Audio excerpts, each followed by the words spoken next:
So I will catch you guys in just a few.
I need money, sir. I'm poor, I'm sick and hungry.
Alright, welcome back, and thank you for staying tuned to some AC Revelations.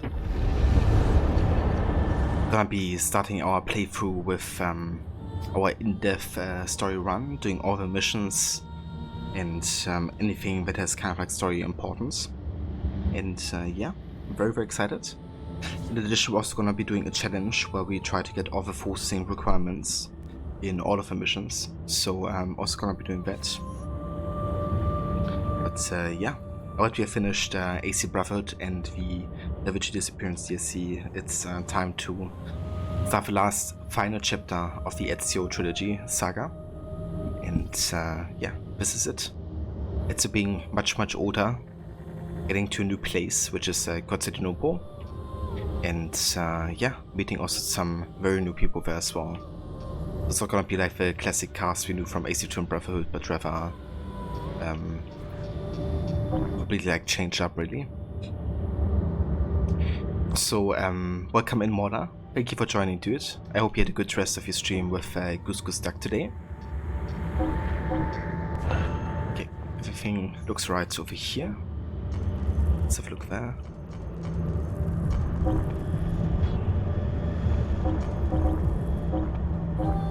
Let's look like this.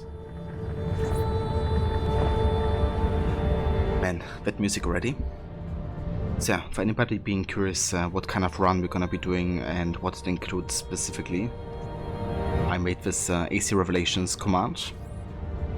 So essentially we're gonna be doing all the full Synchronization objectives, or tombs, Desmond's journey, all the Assassins Recruited and the Master Assassin missions, all the Faction Headquarter missions, all the book quests, all Pure Rise missions, all viewpoints, all the memoir pages, all the database entries regarding people, and of course the Lost Archive DLC.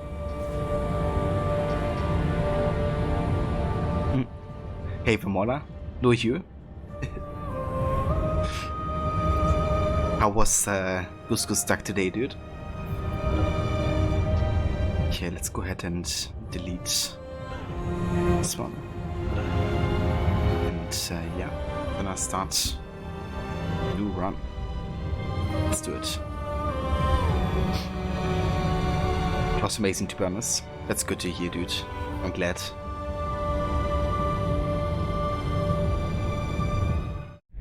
We can keep him like this for a few days, maybe a week. Call ahead. Tell him we're on our way. As soon as we're clear. Desmond Miles. Your life has changed so much in so little time. 2 months ago, you were pouring shots for bankers and celebrities. But now look at you. You're an assassin. One of us. One of the good guys. Isn't that nice? Men and women dedicated to protecting and preserving human life and liberty. Not like those Templars. Cold and calculating autocrats, drunk on power, obsessed with order, all that. We're doing our best to stop them. Yeah, doing our best. But you remember all this, right? You remember the Animus, the machine we used to unravel genetic memories and relive the lives of our ancestors? First, you were Altair, a stoic 12th century assassin from the Holy Land.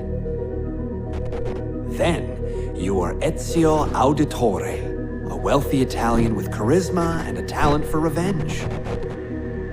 So, what do you three have in common? That's right, the Apple of Eden. That strange artifact left behind by those people. The ones who came before. You know the apple's power. You felt it for yourself. Oh, it's been fun, hasn't it, Desmond? But that's about to change. Your mind is fragmented, falling to pieces. And if you don't find a way to wake up, you may lose yourself. Forever. Okay, I shut down the Animus monitoring system to free up a lot of memory, but even like this, it's still risky.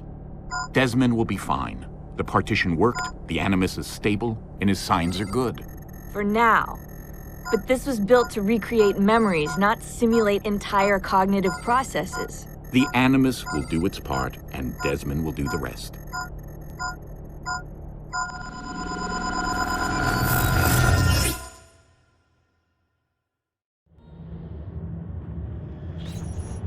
What's happening? I can't move. I can't.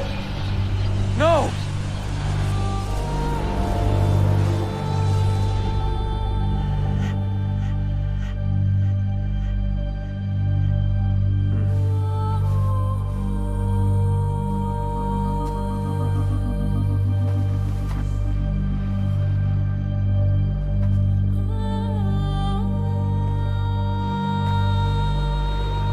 Hello? Oh boy. We're already bugging out here for graphics. What we gotta do is make a restart on the game real quick to fix that. Let's do that real quick. Usually deleting the system detection DRO is enough to solve it, but sometimes gotta make sure to restart the game again. Mola, new streams have a way to go. So much good energy and good people in your lobbies. That's good to hear, Mola. I'm glad you had a good time, dude. And yeah, that's fair. So what's like a major difference to late night streams? What would you say? Does it not align as good with the schedules of the other people you play with? Or what's the deal there? Okay, much better. Not having the bug anymore. But was saying this seems a little sus. Yeah. I mean, that's understandable. The way Clay talks. That's actually the guy who was in the Animus at Abstergo before Desmond. He was called Subject 16. But he's actually on your side. Like, he's just a bit of a great character, I guess you could say. Just walk right past me. 16? No, they didn't tell you my name. Oh, God damn it, I'm still in the Animus? Quite a shock you suffered out there. Rebecca! Get me out of here. They can't help you, Desmond. You're a broken man. Your mind, it's... broken. Broken. I feel fine. So did I. Hey! Look at me now! Let's talk, buddy.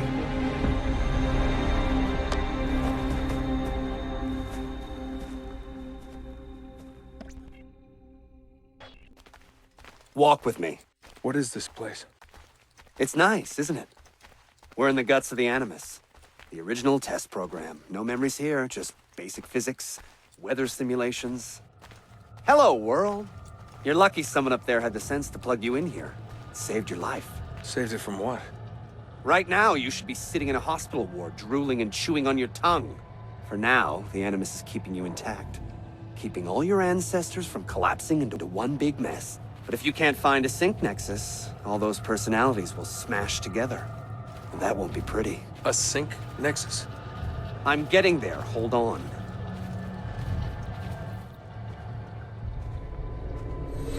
There.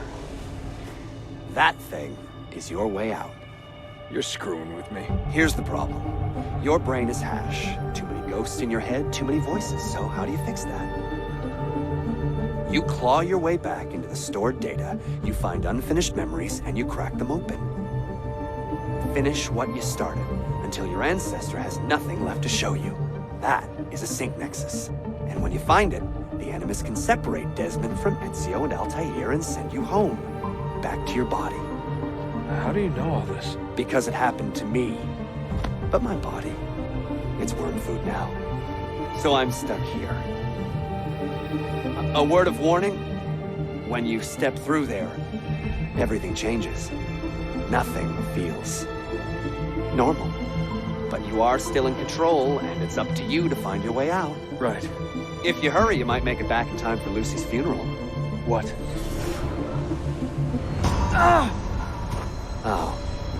I thought you knew. Lucy. Oh, God. I'm so sorry. It wasn't me. It wasn't me. It was that voice. Juno. She took hold of me. She made me.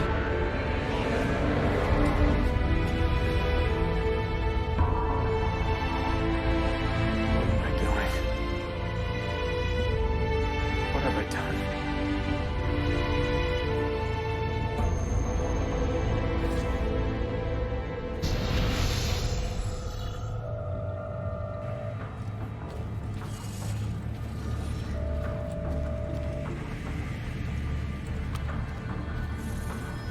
It's Sean. Sean, what's going on? Let me talk to him. Did you... Hold on, I'm putting you on speaker. Sean, it's William. Is everything taken care of? Oh, well, hello to you too. For Christ's sakes, man, have some class. All right, calm down. Oh, that's rich. Yeah, Lucy's dead, and you want me to act like it's Easter Sunday, do you? How's Desmond, anyway? Giving in? That's enough, Sean. What if he's a Templar, Bill? Eh? What if he's been programmed? It's happened before. No, not Desmond. Right. You would say that. Sean.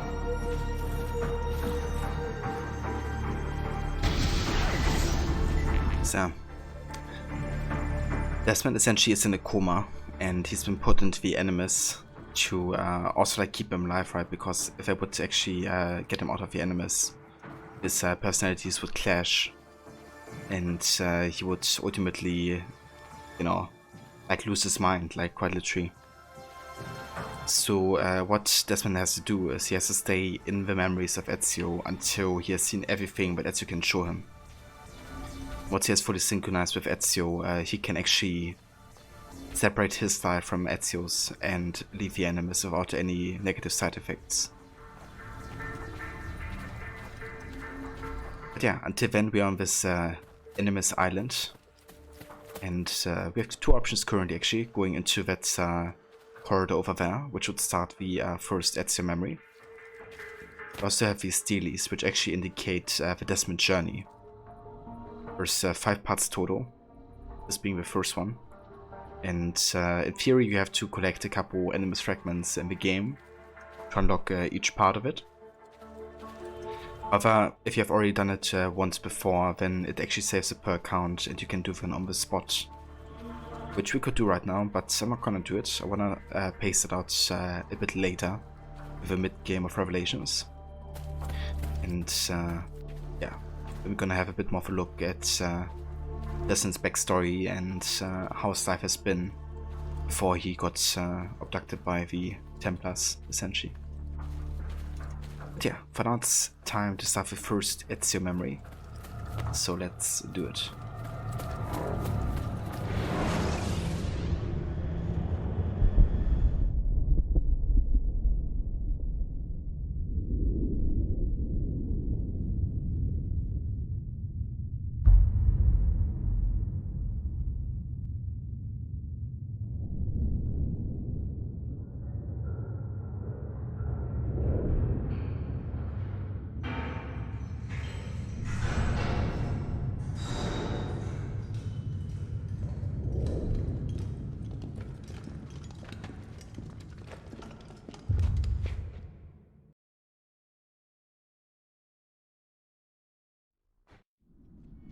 Claudia, my dearest sister.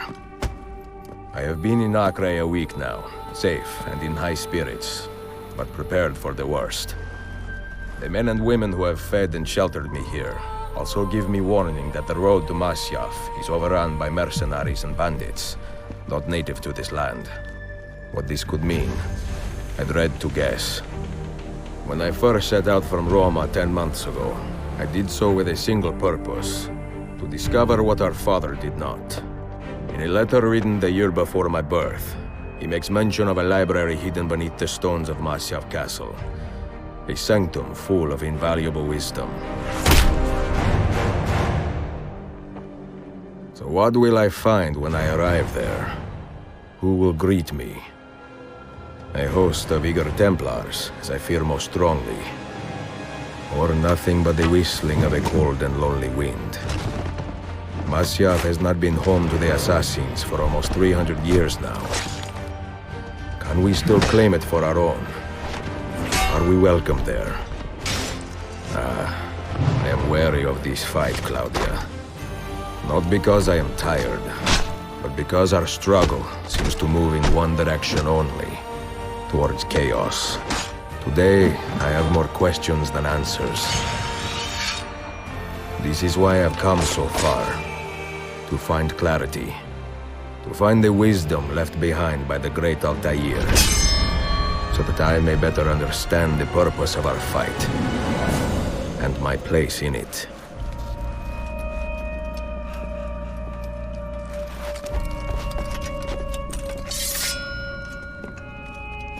Should anything happen to me, Claudia, should my skills fail me, or my ambition lead me astray, do not seek retribution or revenge in my memory, but fight to continue the search for truth, so that all may benefit. My story is one of many thousands, and the world will not suffer if it ends too soon.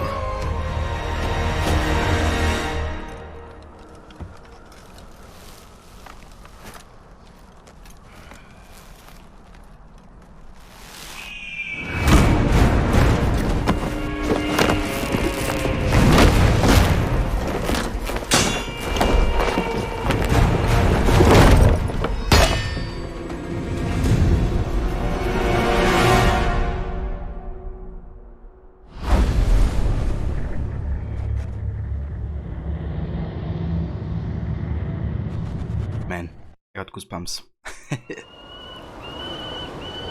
Such a good trailer. It's really nice how they embedded the CGI trailer into the game, really, into the start of it.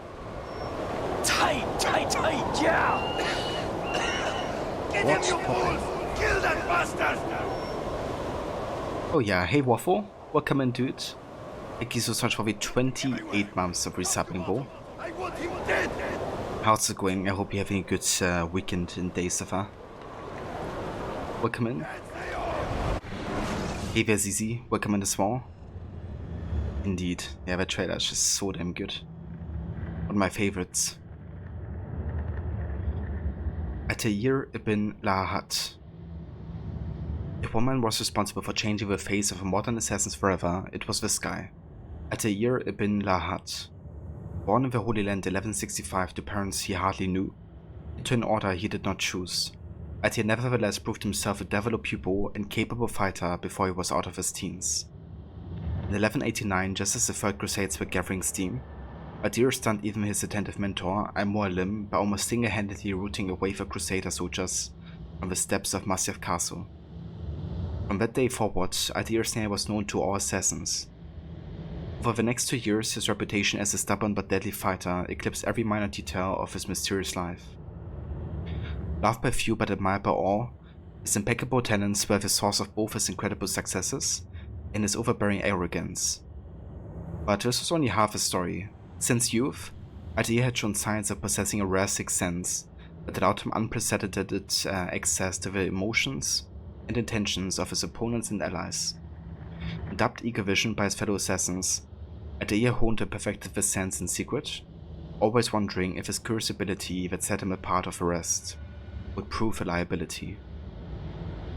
Thanks to the memory stored in Altair's 5 Masyaf keys, we can now get a good glimpse of the man himself, instead of settling for vague glimpses through the Templar's frankly primitive Animus 1.28 avatar projection system.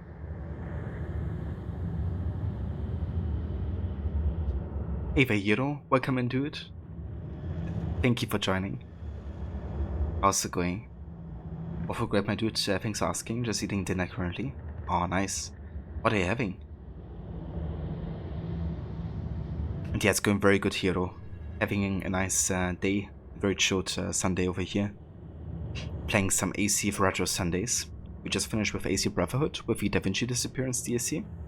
And yeah, now we're just at the very start of AC Revelations. The journey begins. Yeah, very, very excited getting back into this game.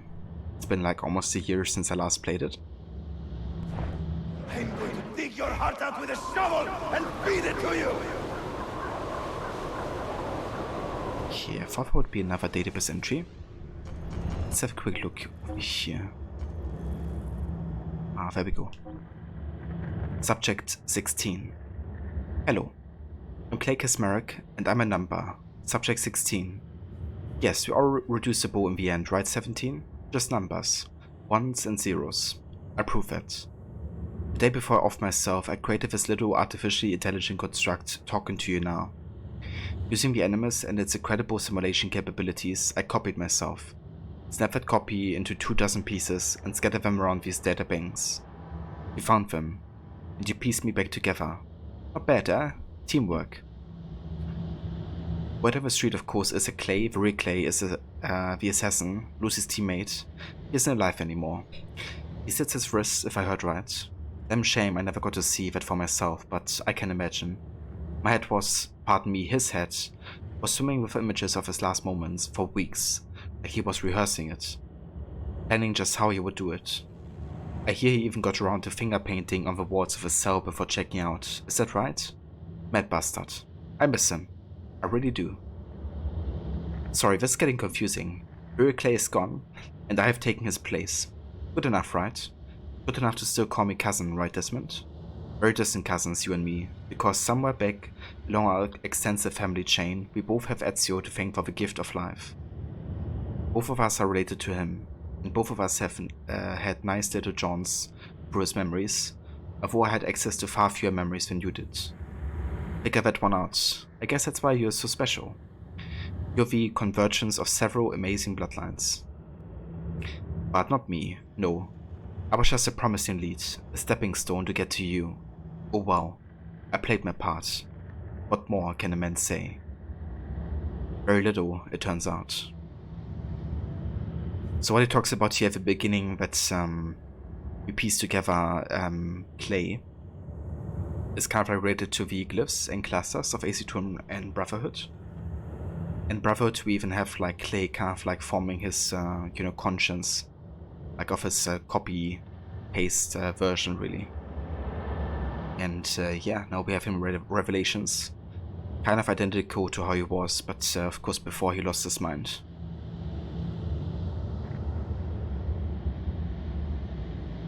Hiro, you love this game for so many reasons, but the main one is because of how wise Ezio is. You want to be like him at his age. It's definitely nice how they kind of like go about aging Ezio over the course of the games, right? I think that's something that's really incredible about the Ezio trilogy in general. But it's also like thanks to Roger Craig Smith, like the way he also voices Ezio, right? Like from a very naive teen to this very old and wise mentor of the Assassin Brotherhood. It's actually incredible the way he performs, depending how old the character is. But yeah, he's also greatly written, like already in the monologue of the start during the trailer. You can tell he's really rethinking also the ideals of the Assassin Brotherhood and what his work actually leads to. Which I think is also one of the reasons why he decides to set it down at the end of the game and leave that life behind, because he's done his part, I guess, as well.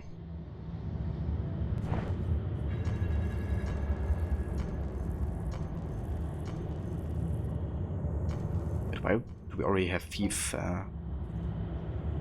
database entry? Following the example of legitimate craftsmen, like miners, stonecutters, masons and hangmen, many thieves in the Ottoman Empire were members of organized guilds, most of which were well known to the police on account of the frequent bribes and tributes the thieves paid to keep the authorities off their backs. The thieves are also mindful to target foreigners as often as possible, so as to not upset locals, which proved quite easy in cosmopolitan Constantinople. It must also be noted that the line between crook and cop was very porous in those days, as many of the police chosen to keep watch on the thieves were themselves former members of the Lascelles classes.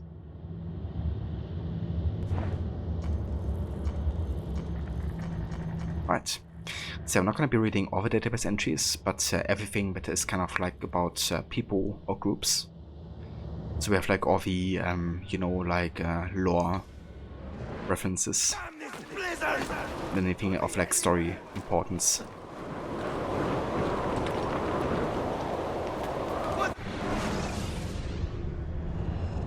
Ezio Auditore da Firenze. Son of Giovanni and Maria, born into luxury and leisure in 1459, Ezio spent the first 17 years of his life honing his rakish personality and ravishing looks. Women excited him, wine flushed him, and politics bored him. The streets of Florence were his home, and I doubt he had much interest in anything outside its walls. But all that changed in 1476 when, on trumped-up charges of treason, his father and brothers were jailed and sentenced to death. It was then that Ezio learned the truth about his beloved father, that he was an assassin, one of an elite group of freedom fighters dedicated to preserving and protecting human liberty and the exercise of free will. Following his father's brutal execution at the hands of a former friend, Ezio went underground and joined the assassins himself. Over the next 3 decades, Ezio dedicated himself to 2 parallel pursuits: to find and kill Rodrigo Borgia, the man responsible for the deaths of his father and brothers, and to strengthen the assassin order. Rodrigo proved to be a challenge, and it took Ezio some 20 years to corner and defang him, by which point our hero's thirst for vengeance had softened. But sparing Pope Rodrigo turned out to be a strange blessing. It was through the old man's meddling that Ezio caught his first glimpse of the ones who came before, a mysterious race of people who lived many millennia before recorded human history. Ezio did not understand the messages left behind by this first civilization, but he never forgot what he saw either. And he's got a pretty cool artifact for all his pains too: the Apple of Eden. Shortly after sparing Rodrigo's life, the Pope's young son Cesare launched an attack on the Auditore family villa, killing Ezio's uncle Mario and stealing the Apple of Eden. It hurt, it stung hard, and it took Ezio another half-decade to recover the apple and erase Cesare from the world. But after that, all was well for the most part, as much peace as an assassin could expect. Ezio spent the next few years shoring up his resources, training his recruits, and sharpening his skills as a master and a mentor. As Ezio matured in these later years, so did many of his stranger abilities, not least of which was a rare form of extrasensory perception, what we assassins call ego sense in its most robust form. We can't be certain where ego sense comes from, but we've got ideas. Remnants of ancient liaisons between our forebears and the ones who came before, probably. It's hard to say how, but truth is stranger than fiction. In any case, ego sense was strong with Ezio. I got a little taste myself in the short time I spent with him, but since my time with him went dark much sooner than yours did, I never got the full experience. But you, Desmond, because of the Animus's bleeding effects, your time with Ezio and with Altair has awakened your latent senses in ways few could have imagined. You can thank Mr. Auditore for that, for doing all his homework, so you don't have to. Yeah, thank you, Ezio. But it's actually crazy how fast Desmond is getting these skills from Ezio right by being in the Animus. He's like learning years of knowledge in the matter of like days and weeks, essentially. What the hell are you standing around for? Make yourself useful! So there was a lot of database, but don't worry. That's the most of it.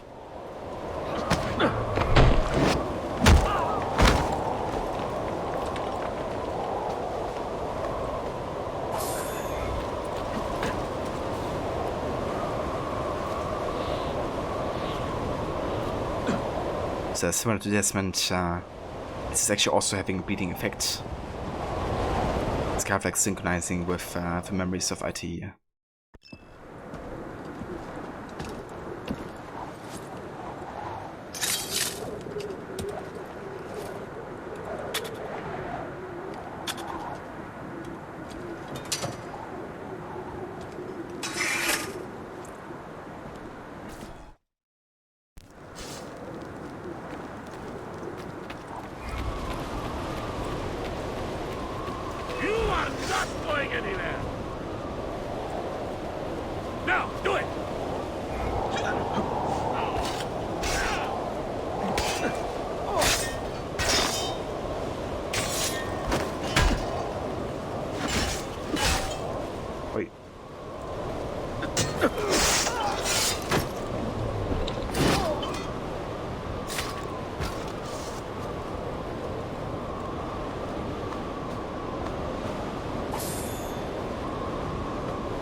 Nice, got some bullets.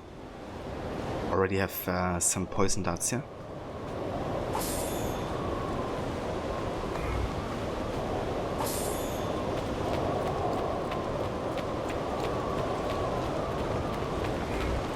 Doesn't hurt looting a bit at the start of the game, so we can get things rolling faster, quicker.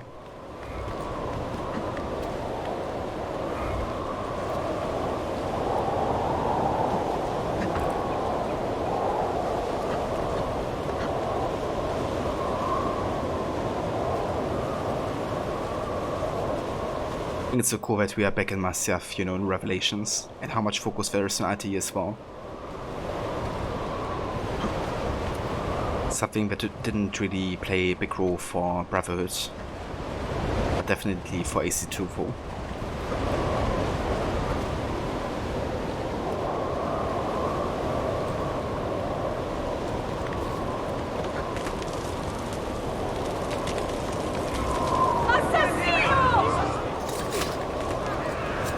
Assassino!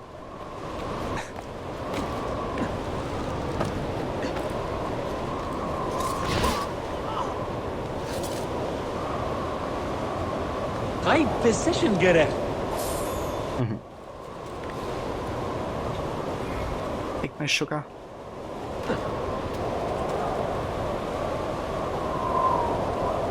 Another combo I like is... I'm gonna put some dirt in your eye. Citizen! I wanna put some dirt in your eye, citizen. You haven't triggered that one in a while. What's... Fuck, that's you just do. Just like jump down to the dead body. I didn't even press anything. Again. What? That's you. Yeah, how about we throw this guy down? Hopefully that doesn't happen anymore.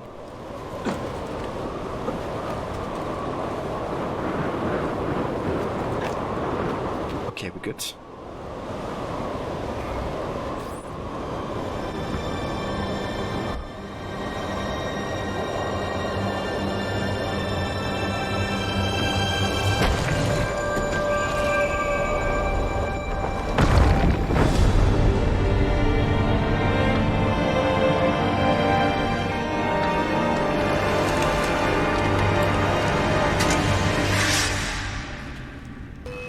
I've just eaten your apple.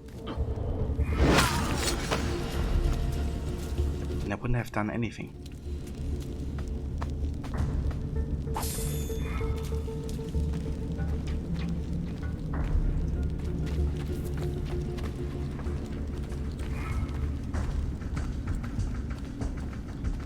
Love the Jasper Kid music here. That's really interesting. It was actually the first game in the AC series where they didn't have Jasper Kid only as a like composer.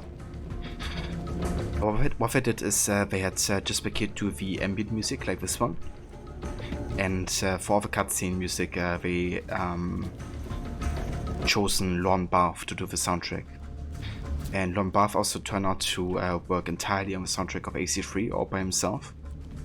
And he's also a student of Hans Zimmer. You know, this really famous movie composer.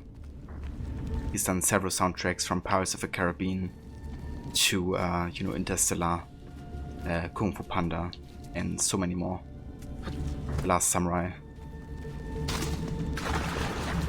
Just a legend. And Lorne Barth actually learned from him.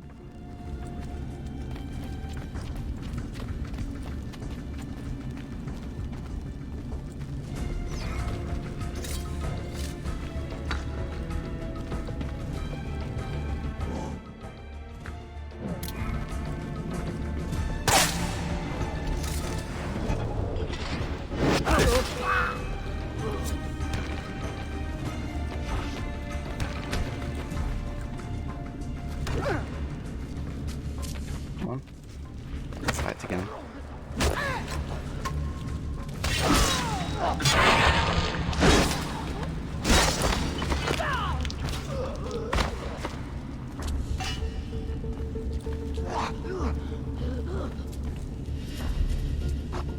National created the 1989 Batman theme. Ah, that one as well? I didn't know that actually. That's awesome. But yeah, definitely a legend.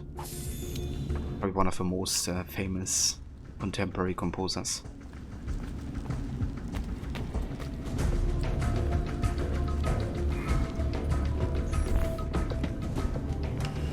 Be merciful, please. I am a working man with a family. Doing what kind of work? Digging mostly. It took me a year to find this chamber. And for the past 3 months, I've been trying to break through this door. You've not made much progress. I have not made a dent. This stone is harder than steel. I doubt you will. This door is guarding objects more valuable than all the gold in the world. Ah, do you mean gemstones? There are keyholes here. Where are the keys? These Templars found one beneath the Ottoman Sultan's palace. As for the others, I suppose the little book will tell them. What book? A journal of some kind. That ugly captain, he carries it with him wherever he goes. Go home. Find work with honest men. Oh, I would love to leave this place. But these men, they will murder me if I try. Pack your tools. Ezio's gonna take care of these guys. It's great how you can see that Ezio really cares for, you know, this complete stranger to him. You know, but he realizes that he's in need of help. And maybe it's also like a bit self-serving in the way, you know, that Ezio doesn't want anybody else to work on the store. But I guess he also realizes that he doesn't, you know, make any progress anyways. So I think it's really very genuine feelings of trying to help this dude. But yeah, that's the door to the library of Altair. We don't get in there until the end of the game though. So it's gonna be a while. We gotta find all the you know, keys of Masyaf first. Which are not just keys, they're also actually like memory fragments really. Where if you interact with them, they would trigger a key memory in Altair's life. A journal of some kind.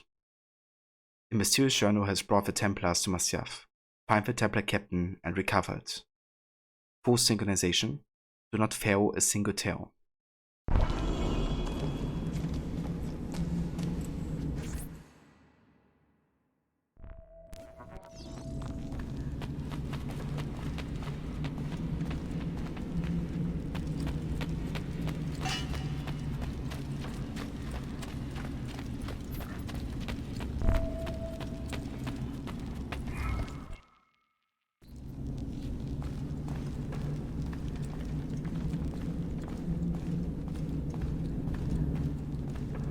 Oh man, this place.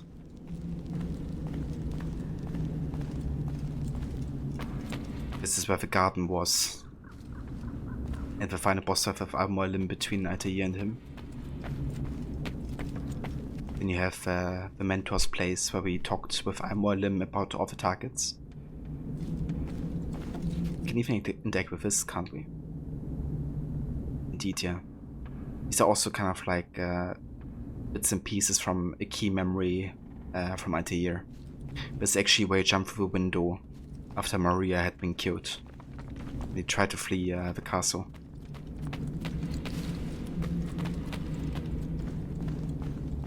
We have this one.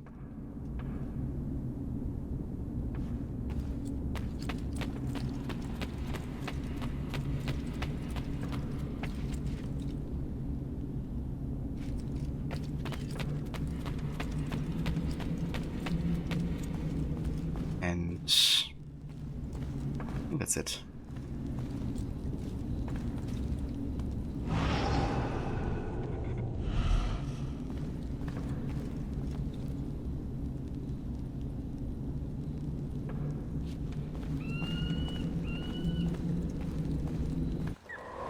The assassin must not get his hands on that book.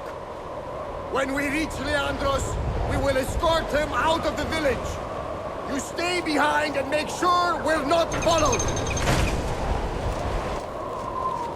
It's so funny that Cesare's voice actor also voiced Barnabas in Odyssey.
down, Stronzo.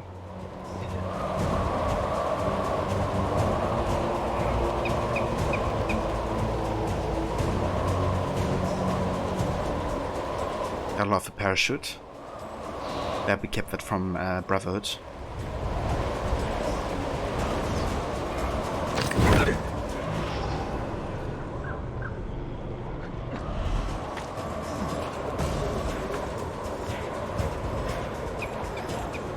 Makosa, shoot! Shoot the flying demon.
None of you leave until the assassin is dead.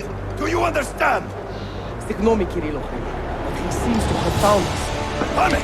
Ane!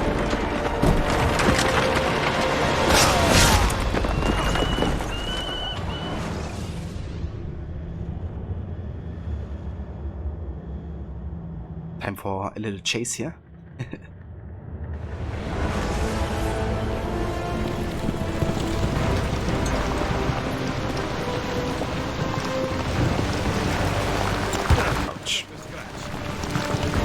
Just a scratch. You see it? What are you doing?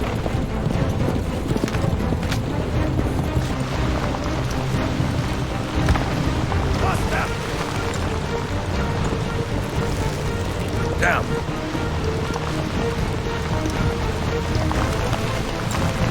Die, you bastard!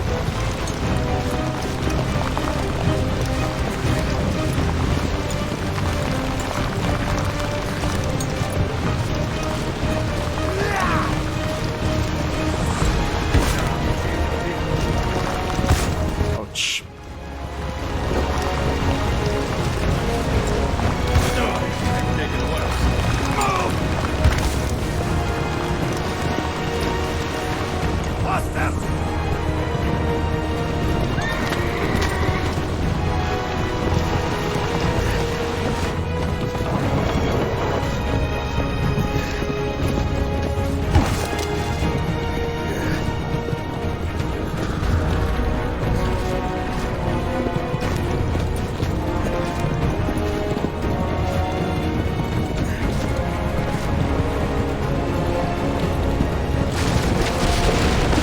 Run, you stupid bro! Take this! Move! Where are you, bastard?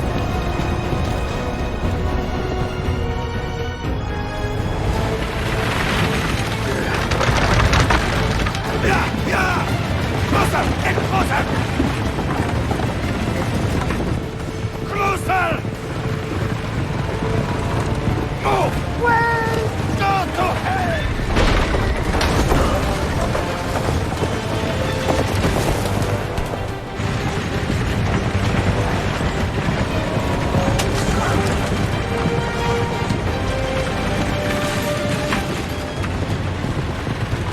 You again! Back!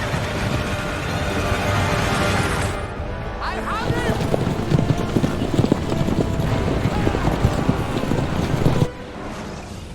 Okay, let me check some very quick. Yeah, I don't have any option objective currently. That's good.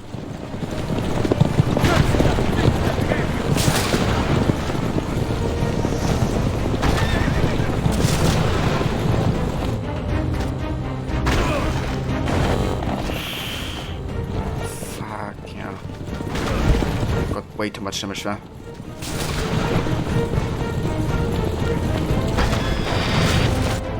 Yeah, gotta try it again. We got wrecked there. We drove over that stone part. I have him!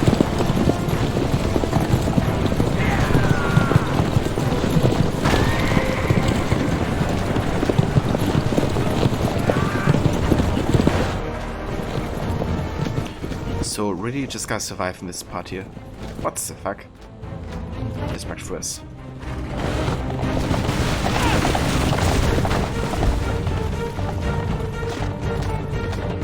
So I probably won't try to even get into conflict here or much of a rumble.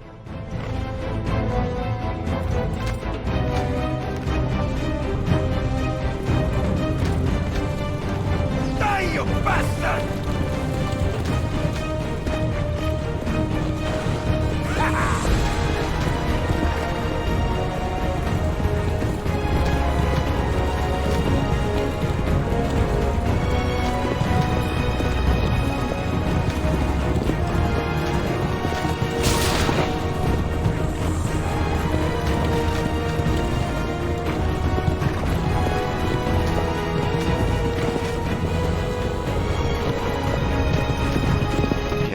Better. For God's sake. Happy's carriage is fucking free.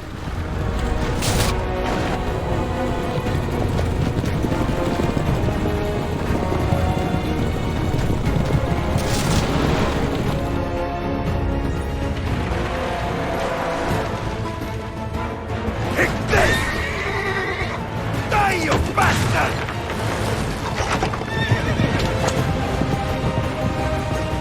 Stop him! Stop him!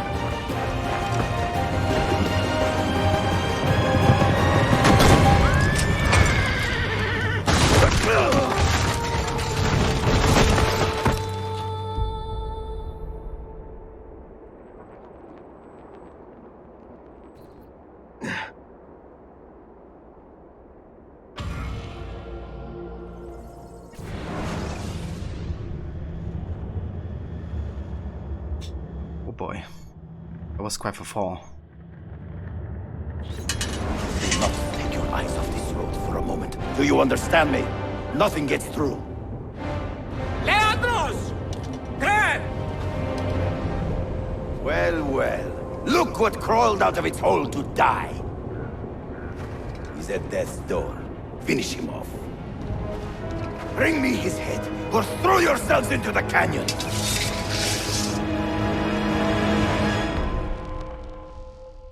The wounded ego. The Templar Captain Leandros has left you to die. Find and cure him, and retrieve the journal. Full sync. Kill at least 5 guards from a haystack.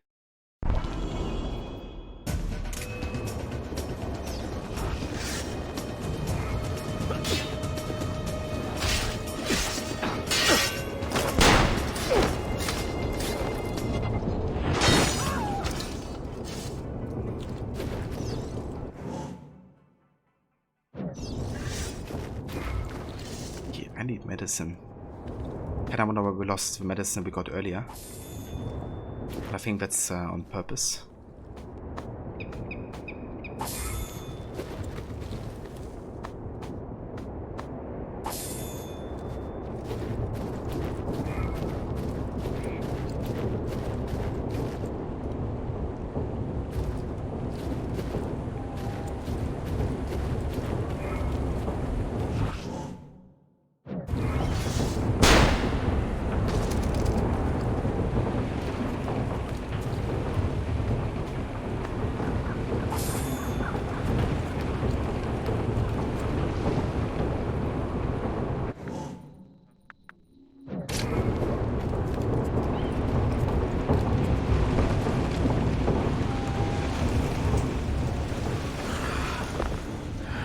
Used to be so easy.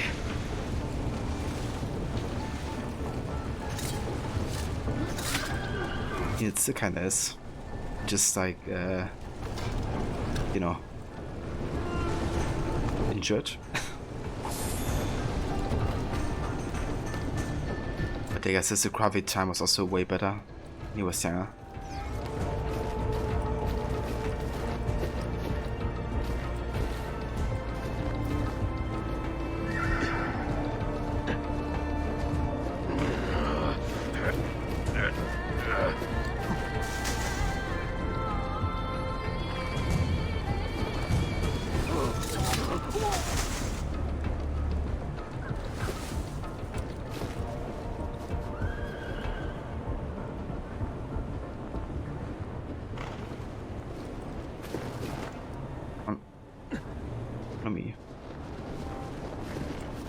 Where do I know that man? Don't have any smoke bombs, right? So it won't work. Make your peace with God. I can't see. Where is he? You are a dead man! Well then, let's give this guy. I've gotta learn more guys to basic here.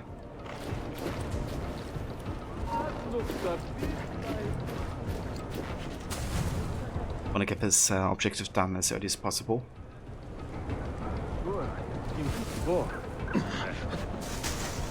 Come on, dude. You saw me.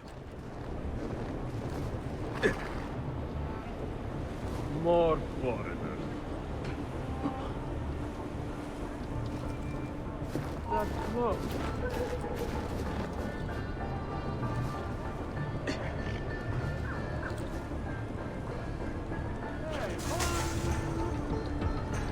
You serious? Come over here. NPC be NPC. Hiding.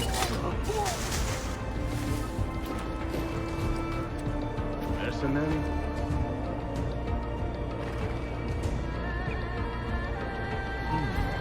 Something deadly. I know that man.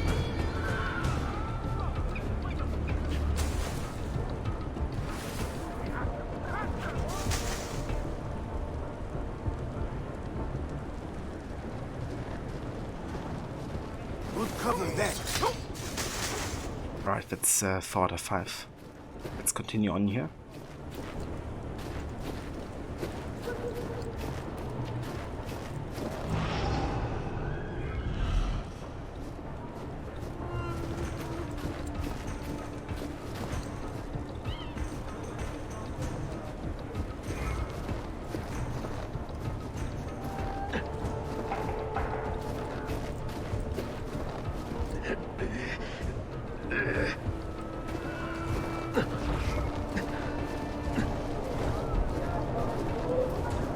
Karnımı doyurabilmem için bir sikke beyefendi.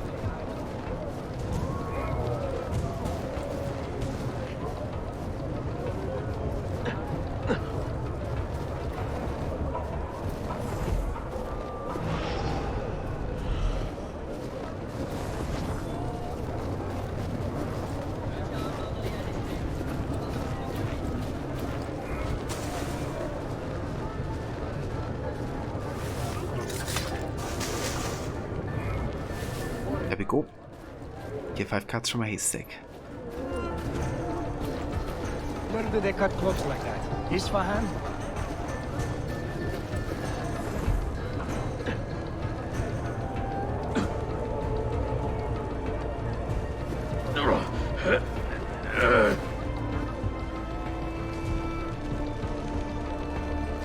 Could it be that you are every bit as deadly as the legends say? Or am I in charge of an army of drunks swinging sticks? Right this way, Ezio. Nowhere left to run now! Not for me, and not for you. Kill that dog! Cut him down! Yeah, no kidding, Zizi. I see him. It's like Go! deadly, and you're like, you know, commanding an army of like drunks swinging sticks.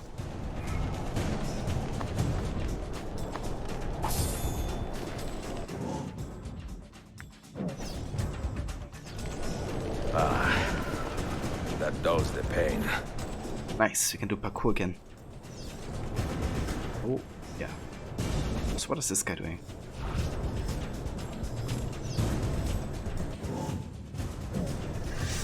Stop it. Oh, I can't even target him because it's like fucking out, man.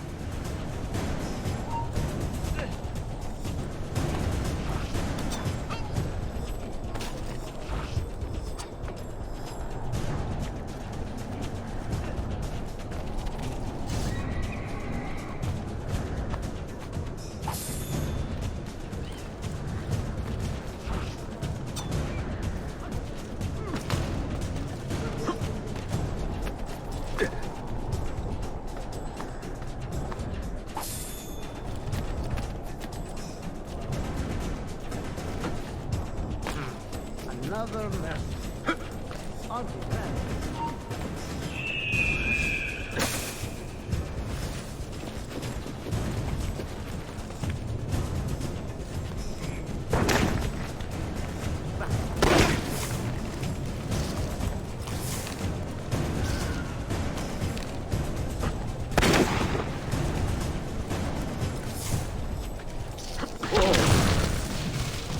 You guys should train your aim, just saying. Being like snipers now.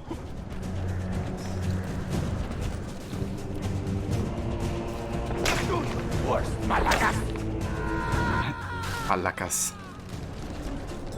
Look, if this is an actual, like, historically accurate use of Malacca. Because this word actually originates from the Middle Ages. What does it take to kill you, eh? Why will you not die? Don't you ever stop howling.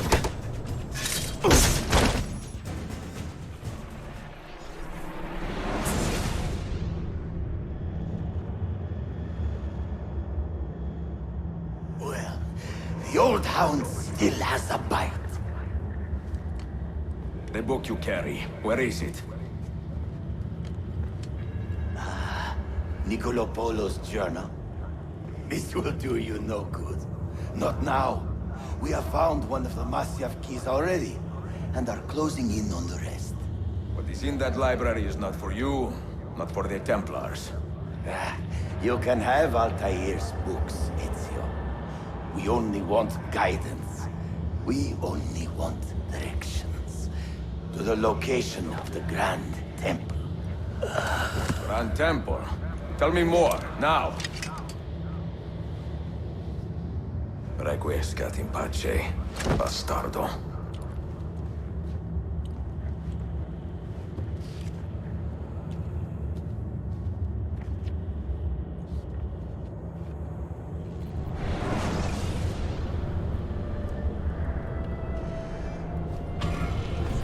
Bloodhound still has a bite. Indeed. This apple. It is a remarkable piece of work. Feel the material, hard as steel, but very light. You really want to be fooling with that thing? I do. I absolutely do. I have been waiting a long time to get my hands on one of these. Okay, you're making me nervous, Bill. Don't be. I don't think I have the right genes to properly wield it. Oh, but Desmond, you think he does? Maybe. Yeah, no kidding. The way he said bastardo. Not very respectful of the guy. Considering that's what Requiescat in Pace is about. Snooping. Wandering outside the Desmond partition. So once the Animus located you, it pulled you back here. It's just following orders. Like a fail-safe program. Trying to keep your poor head intact, whether you like it or not. What are you doing here exactly? Playing. Learning. Waiting. A lot of waiting. I keep the Animus distracted as best I can. For you, so you can explore. Otherwise it might hunt you down like a little virus and, delete you. Well, My guardian angel. There's no such thing. Yeah, Thanks.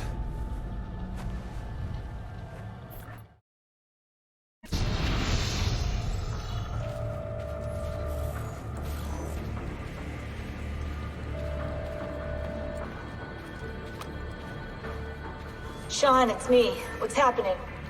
Are you at the airport? Yeah, we're chartering a jet. Are you coming? Yes, yeah. I'll be there soon. Good. They buried her already. I heard. The little cemetery outside Rome. Nice place. God, things got so fucked up so fast.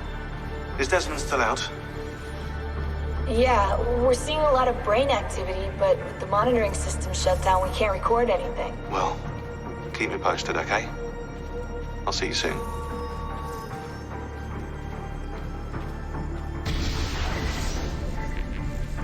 You can really tell how, you know, what happened at the end of Brotherhood really affects like all of the modern day characters in one way or another. Like even hearing Sean in that state, you know, it's like very untypical for him, but that's doing with Sean, right? He kind of has that front of like being a bit cocky and arrogant, but deep down he has a good heart and he's very compassionate. And yeah, it's a very tricky situation, right? Because they still don't know why Desmond actually killed her. Like the whole message that Juno left for Desmond was only meant for Desmond, and Lucy, Sean, and Rebecca, they didn't hear it either. But yeah, he's gonna get a chance to explain himself and why Lucy had to die. But yeah, now we go back to the memories of Ezio here, because it's time to finally go to Constantine.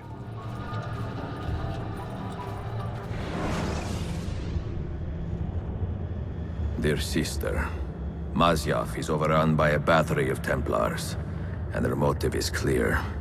They desire the secrets locked away in Altair's library. Secrets they believe will lead them to something called the Grand Temple.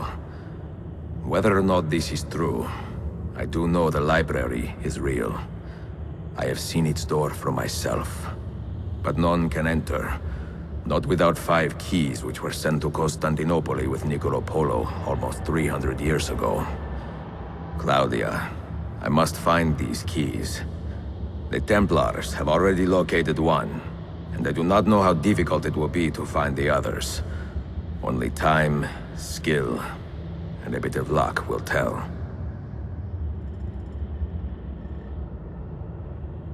Or you make my own luck.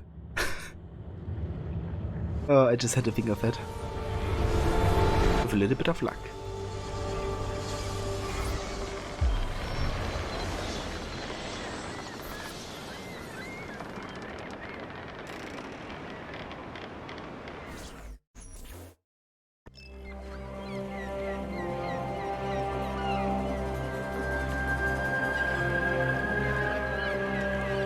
Right position, Gareth.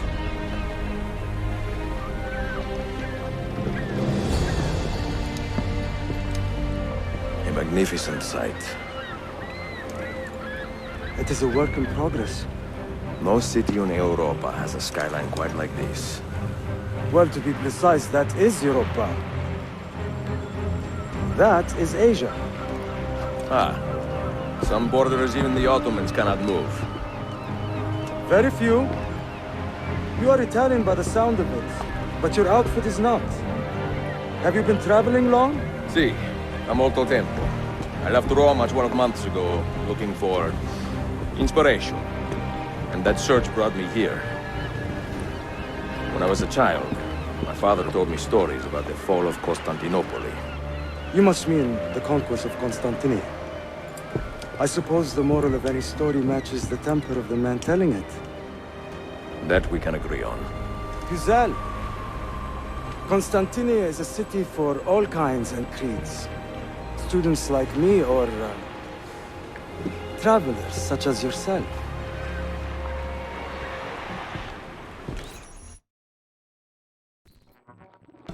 I have so much work to return to, but it is good to be home. Work? When I was your age, My interests were mainly salve. Incredible. I am surprised you got anything done. As was my mother. It was a pleasure speaking with you, Bey Effendi. I hope you find something to hold your interest here. I have faith I will. Yardım edebilir miyim efendim? Grazie, dear boy.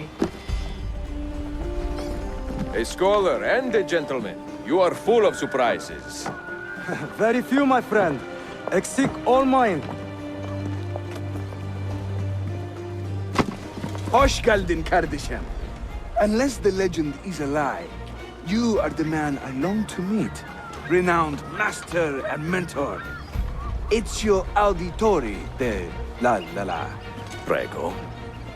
Forgive me. I have a hard time remembering that Italian gibberish. Da Firenze. The city where I was born. Ah, yes. So, by your custom, I would be Yusuf Kazim da Istanbul. I like that. Istanbul. Yet another name for this city. Evet, it's a local favorite. Come, Mentor da Firenze. I will show you around.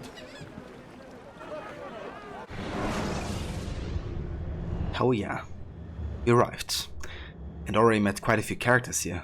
Prince Suleiman, then Sophia, the woman that didn't really pay any attention to Ezio yet. And of course Yusuf, one of my favorite characters in this game. And hey Vator, welcome in. Indeed, yeah, Ezio's quite old, and that's correct, Zizi. He's 52, being born in 1459. This taking place in 1511. And yeah, we're just at the start of the game, really. We just finished Sequence 1 in Masyaf, and we just arrived in Constantine, aka Istanbul. So yeah, just getting started with everything.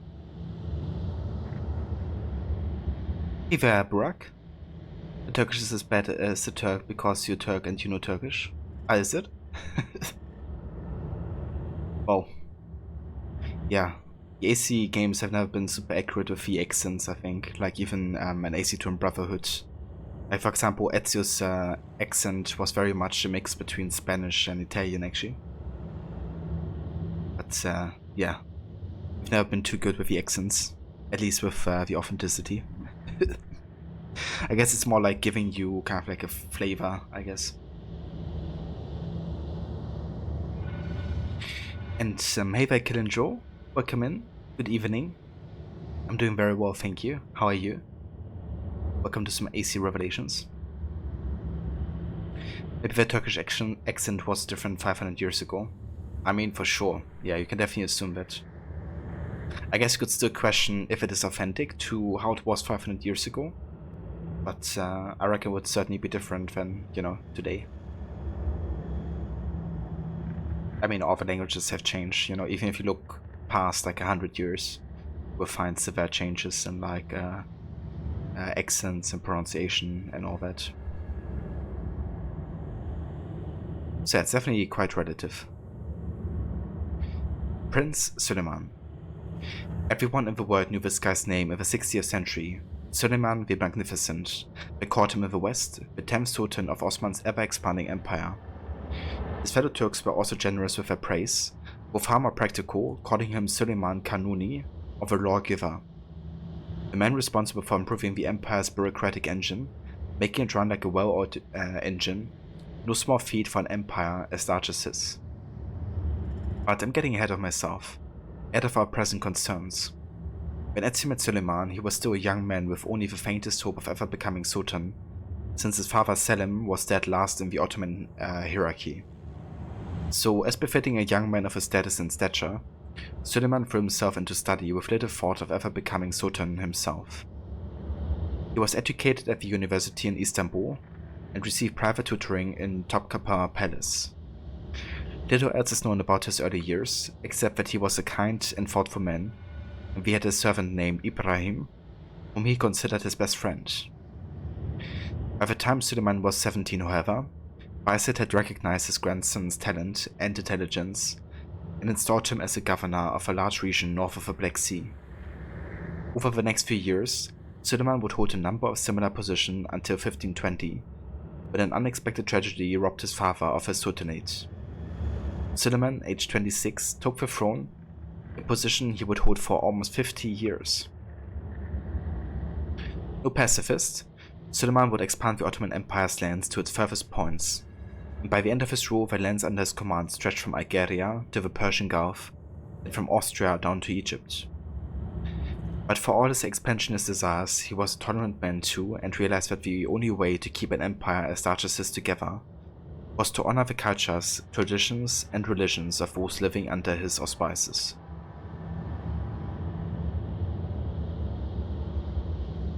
You great, thank you. You love the Ezio storyline was your favorite.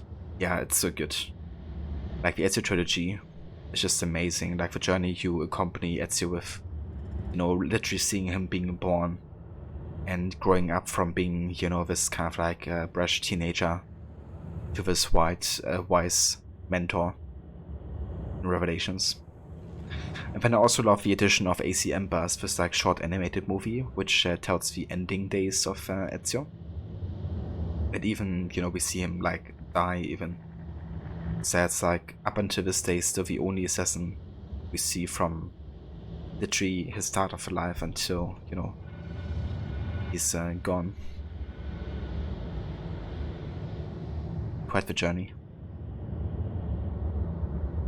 Suleiman or Littlefinger. That's him.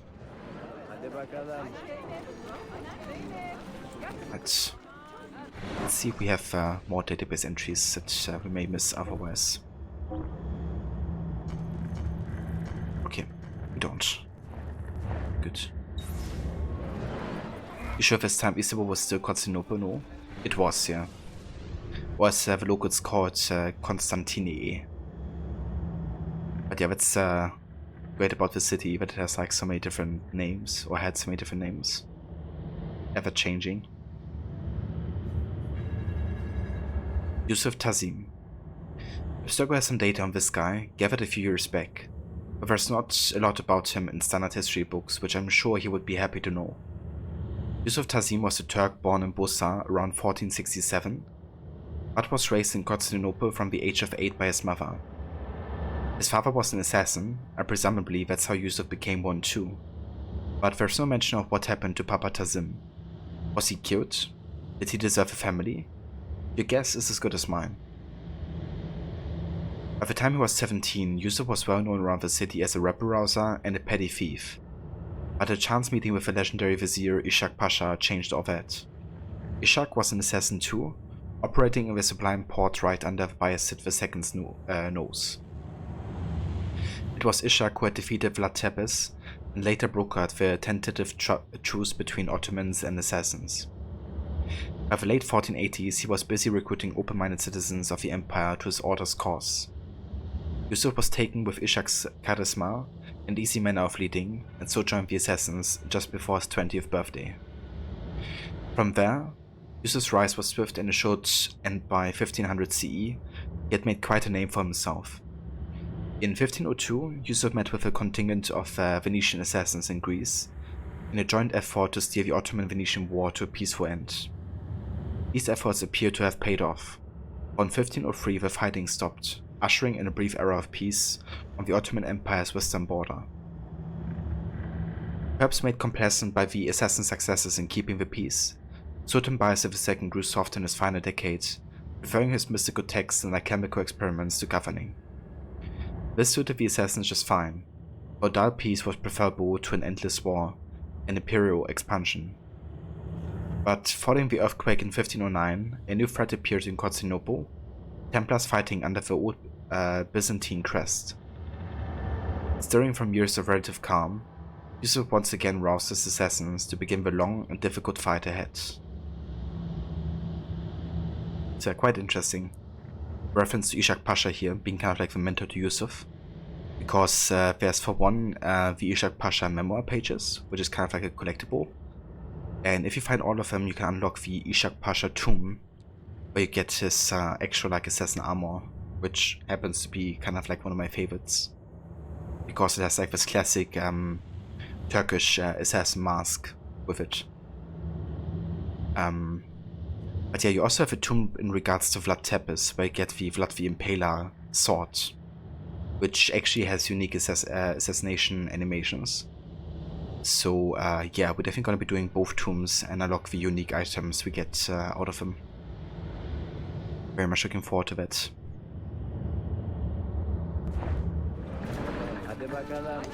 What are these Byzantine thugs holding out for? Okay, so before we talk to Yusuf, how about we take this viewpoint real quick?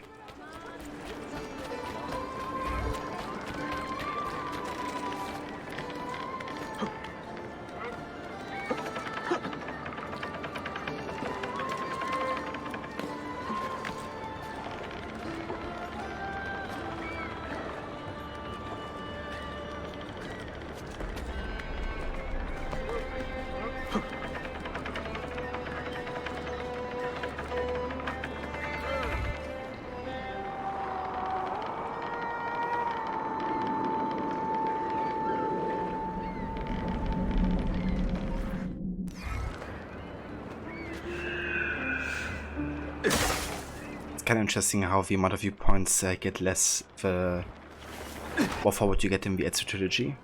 Like AC1 had AC2 had about 70 viewpoints. Then I think 74 actually. Then Brotherhood had 27 and Revelations only has 22. That's crazy how many more viewpoints AC2 had. I think the major reason behind that, of course, is that you have like more locations, like more cities. But also the placement between viewpoints is like shorter, like the distance. Overall, I don't mind it actually because you can definitely overdo viewpoints. You know, you don't need to have one like every couple meters.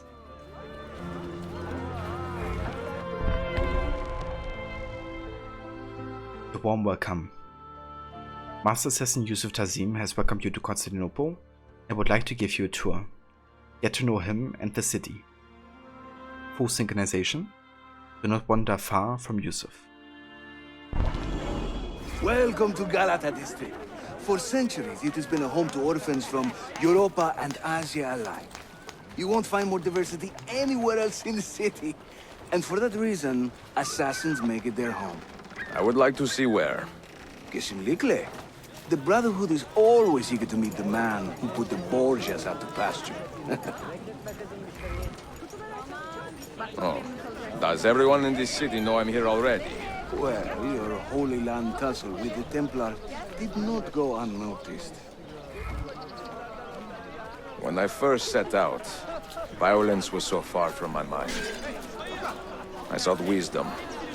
The contents of Altair's library. Not realizing it has been sealed for 3 centuries? No, I assumed as much. But I never expected to find Templars guarding it. Very troubling, no? 5 years ago, Templar influence here was minimal. A small faction with dreams of restoring the Byzantine throne.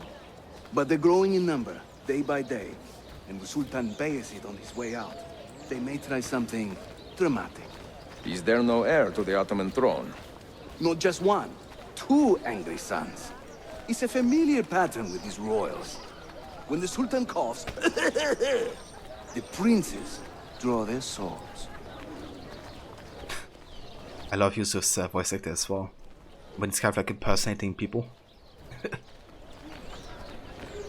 Such a good character. Between the Templars and the Ottomans, you must stay busy. Ezio, I barely have time to polish my blade.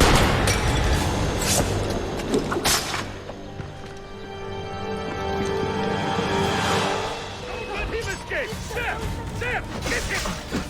In a new map. And master at work.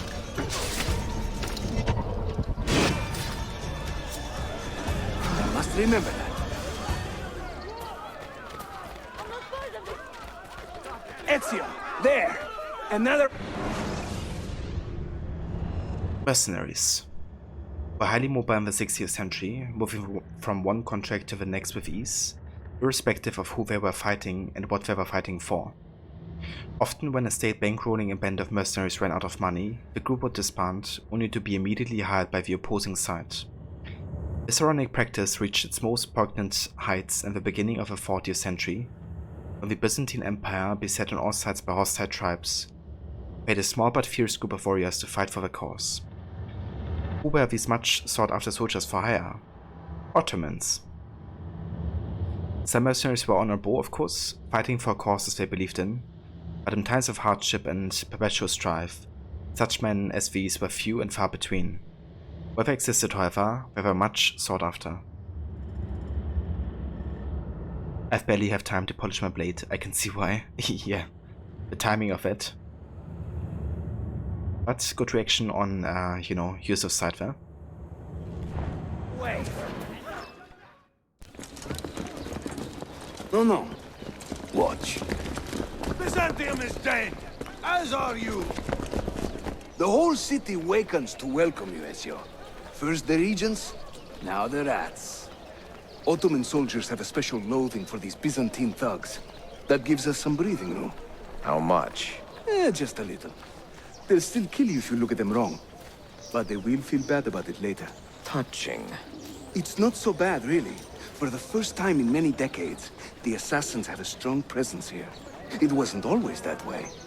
Under the Byzantine Emperor, the assassins were hunted down and killed on the spot. I like how we go out of a way to explain all the different political relationships, because you would assume the Turks and Italians actually have issues with each other because of the Turkish-Italian wars that happened at the time. But we do explain all of that in the database entries, right? And how Ishak Pasha also was like a major force in finding a lasting truce and peace between the two different nations. But also relationships between the Byzantines, Ottomans, and the Assassins.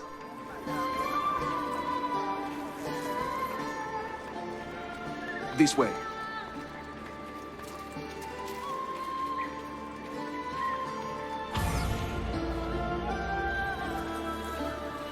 Alright, let's check out the assassin headquarters.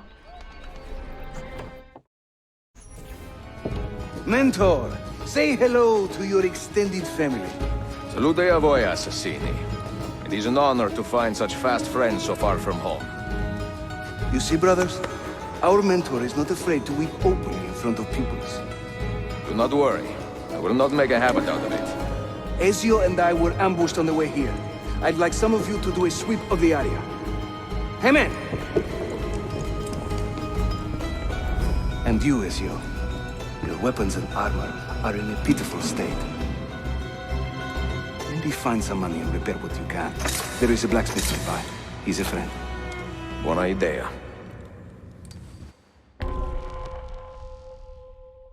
Upgrade and explore. Ezio's equipment is not in a good condition.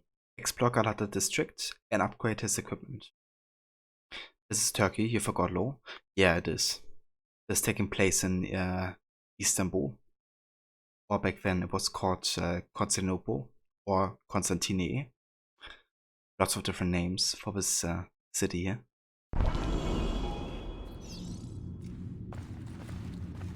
But yeah, let's have a look at this assassin headquarters first.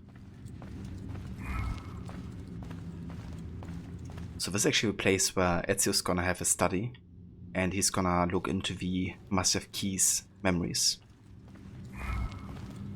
And this library is also gonna be where we store all the books, like all of these empty shelves here. This is where we can place the books that we can buy in shops. The plan is to actually buy all of the books possible, which is gonna be very, very expensive. But it will unlock an actual secret cutscene between Sofia and Ezio, where she visits you in the assassin headquarters as well, so definitely wanna trigger that so we have like all the story stuff happening. But yeah, our first priority is gonna be renovation wall. Kinda make sure we have a maximum possible income. Where was AC1? AC1 was in the Holy Kingdom. We had Jerusalem, we had Acre and Damascus, as well as Masyaf.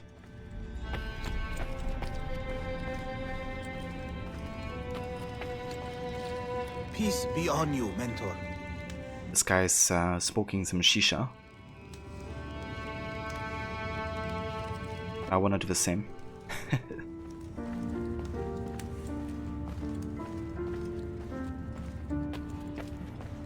My respect, man. It's kinda cool, like, you know, how it really feels a bit like an AC1 den almost.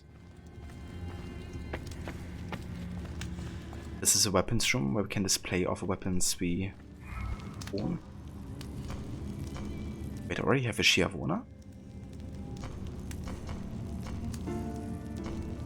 Really?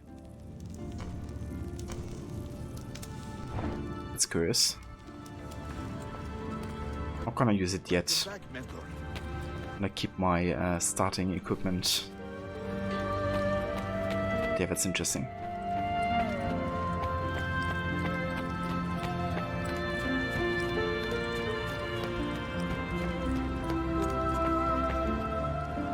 Man, I love that soundtrack. Just a kid. Mad genius. Oh, nice. Some bomb materials.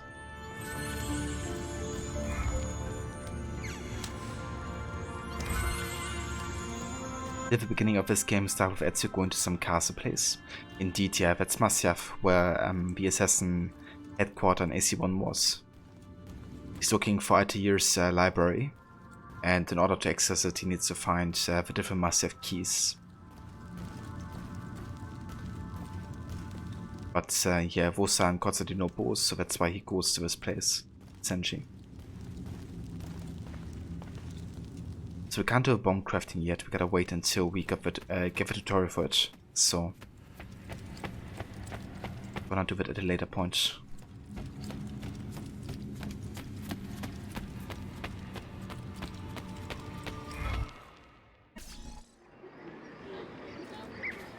City events. Systemic events might occur as you walk around the city.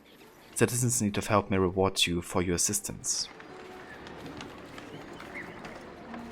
Nice.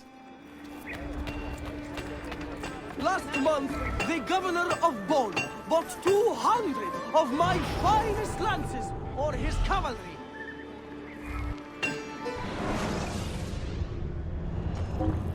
Alright, let's see. We can get the ASAP leather spotters.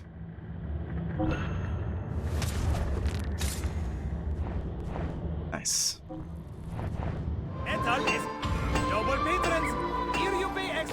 Alright, so we could go back to the assassin headquarters. However, I wanna do some exploration first. I'm gonna go up the Galata Tower yet, because the main story is gonna lead us there. Yeah, wanna have a look around here.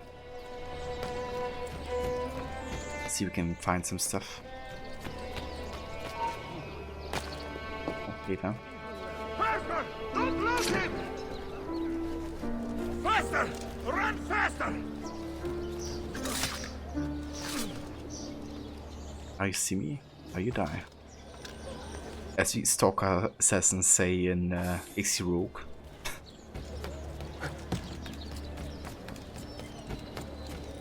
We'll set viewpoint here. Bye. And that looks like.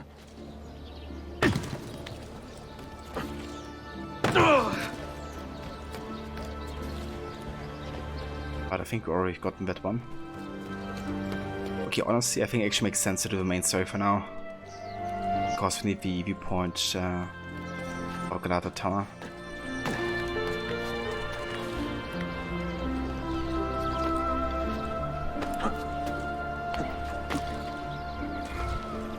Nice, there's a chest.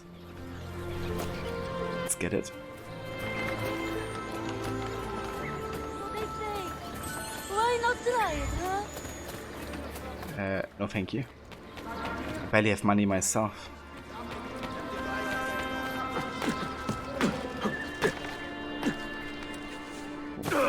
Some bomb ingredients. So these chests are actually really useful because you can later sell them at Purize. And they're really good money income source. Just like selling them.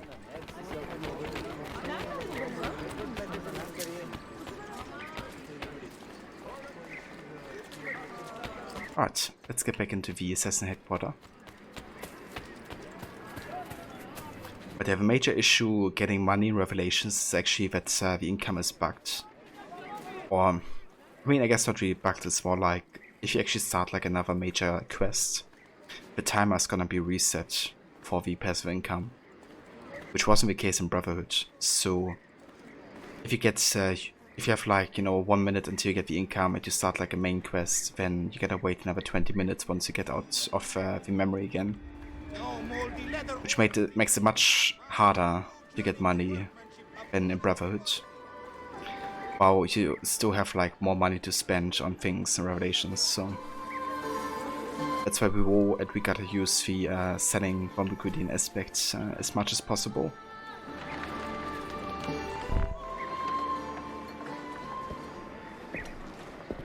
Praise the heavens! We feared we had lost our mentor to the vices of the big city. I am content with my own vices, grazie. So, what's on your mind, Ezio? Tell me more about the Templars. You call them Byzantines. Yet the Byzantine Empire was overthrown 60 years ago. These men are remnants of a line loyal to the cause of the last emperor, Constantine XI. Who leads them now, however? I cannot say. Capisco. I suppose it is up to me to find out. Ezio, where is your hook blade? My hook blade? You've never seen one? I grew up using these.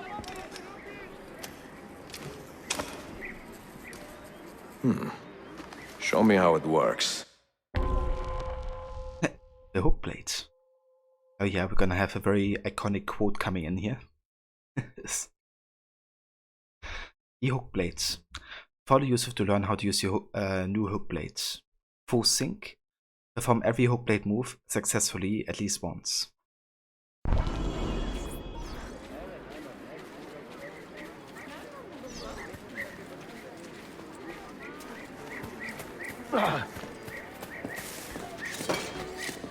Hell yeah.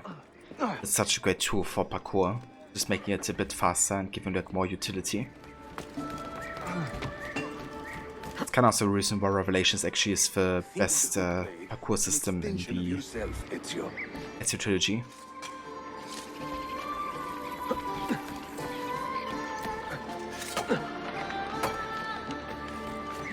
Come on.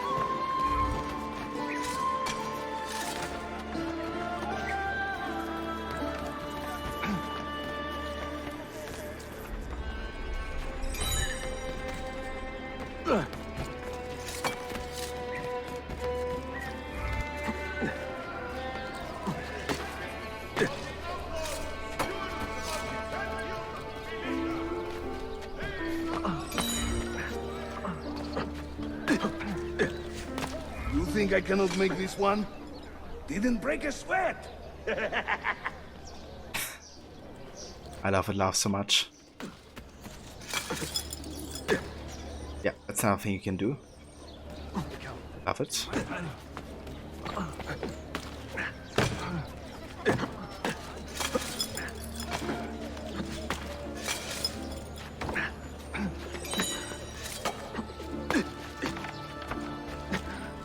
Who could hide from a man this skilled?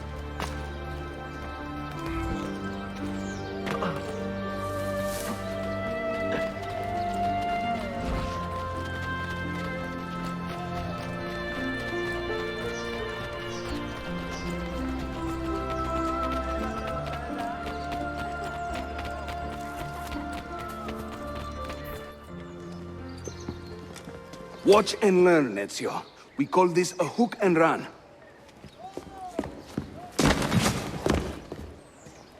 Sprint at your opponent, and just as you reach him, use the hook blade to slip by. The hook and run.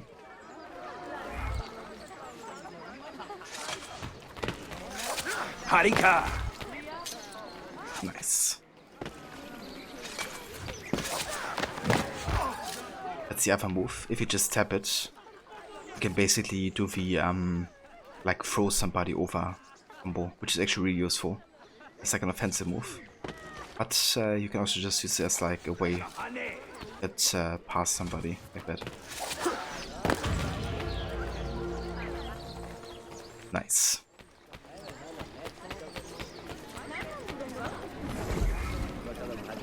The standard Ottoman hook blade has two parts, you see.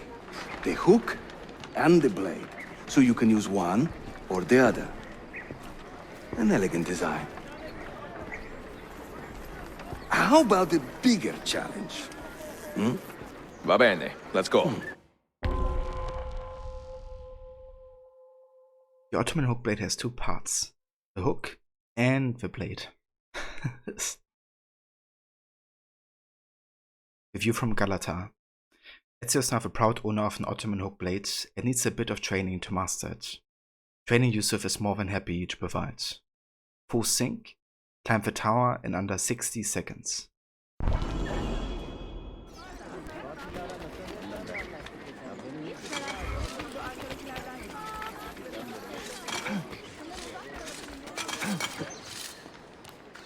Having fun?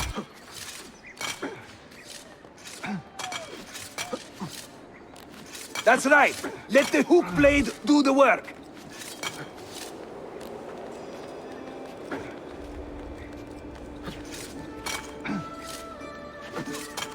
İşte böyle. Throw yourself into it.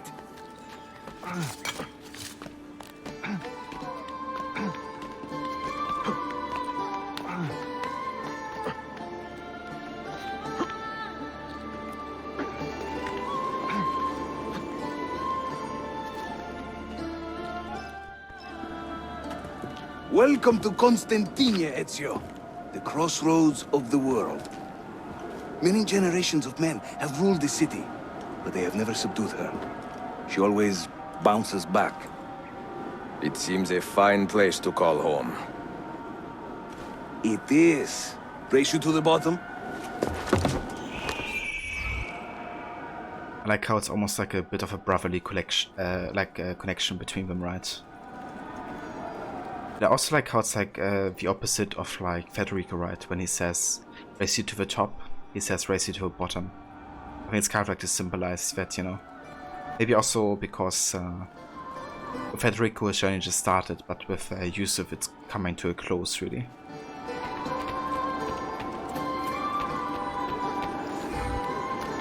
The landscape is impressive. Yeah. This being 2011, the city looks amazing. That view.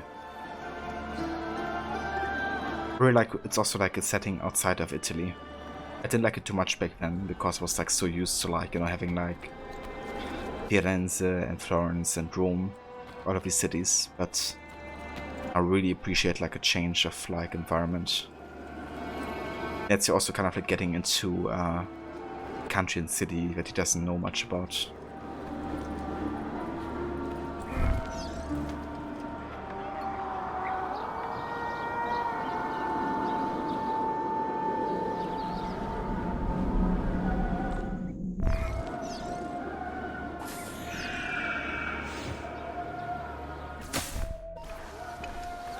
I am impressed, Yusuf.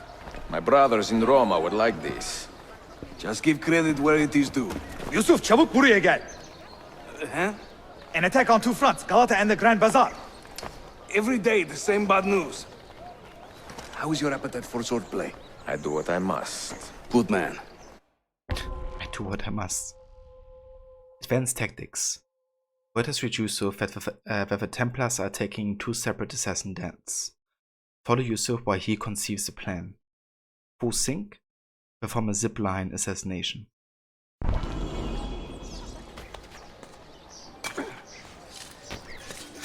What an eccentric man.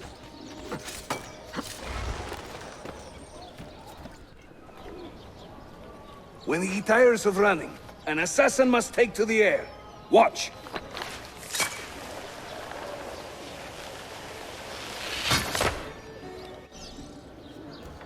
Oh yeah.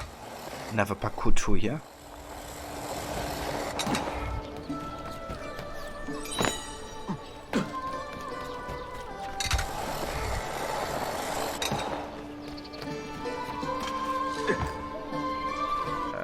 Okay.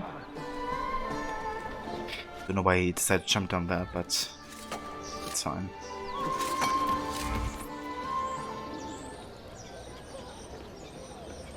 A Templar scout. And another there. Watch this.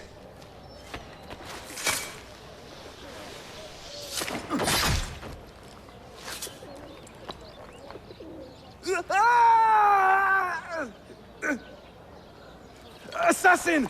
Help!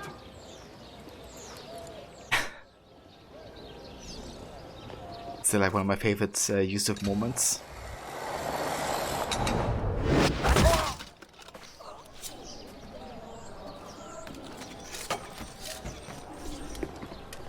Time to part company. I'll head to the bazaar. You stay here. Do you see that tower? See. The Galata Den. Evet. I can't be in two places at once, but with you here, I don't have to be. Haydi rastgele.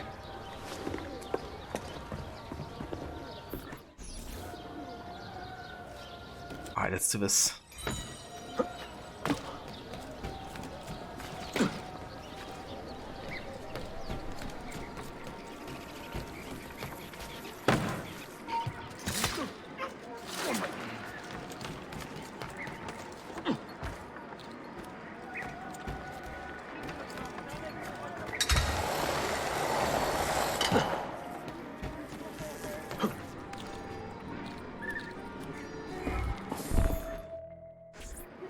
Unebuk, Sheriff Usta.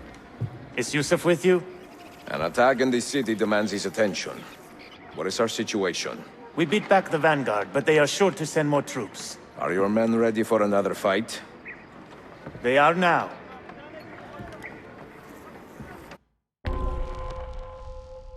On the defense. The Templars are preparing to attack the Galata Assassin Den. Lead your fellow assassins in its defense. Ah yeah, Den defense. That's like one of the least favorite things people enjoy about Revelations. Because it's kind of like a tactical mini-game that is like very different to the rest of the, kind of like gameplay that you have. I don't mind it too much nowadays, but I can definitely understand why people don't like it too much. Because I felt the same at first. But I think it's actually alright. Like, I don't mind it nowadays.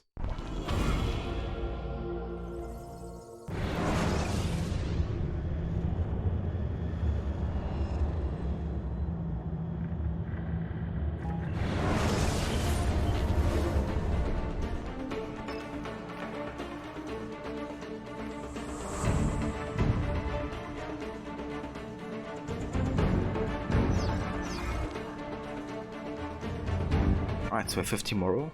We don't have anything we can do right now.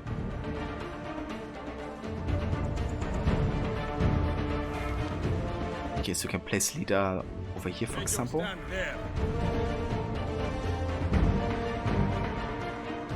And over there. But for now we're gonna go for crossbowmen. We have average damage, but with a fast rate of fire. Let's place one here. Defend that area. There. Hold that point. It's here.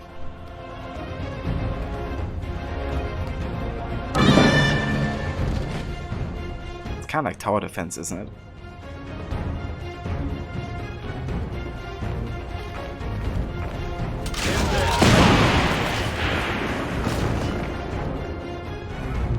Let's install a barricade over here. Odin is with us! Indeed.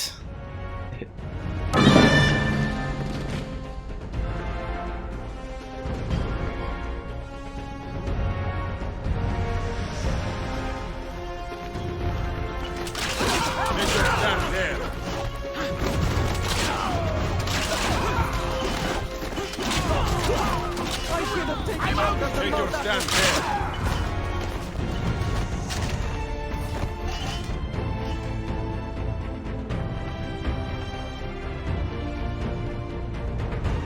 Okay, I think I would like to place another Hold there. leader of affair. We can use the assassin rifleman. Very high damage but slow firing rate, deadly even against armored targets. Secure that point. Take your stand there.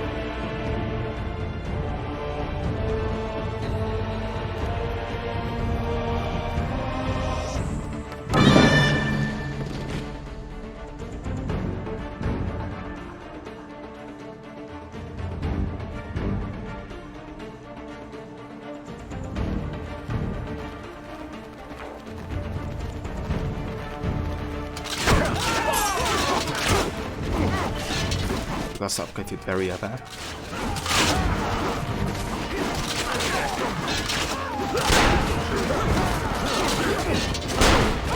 Can we shoot? I need you to hold that point. Defend that area.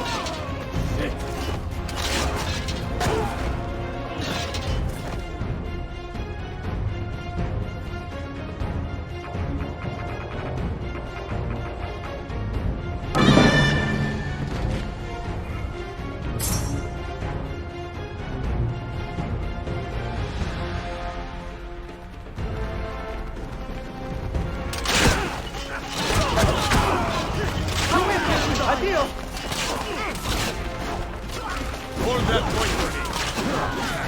Make your stand there.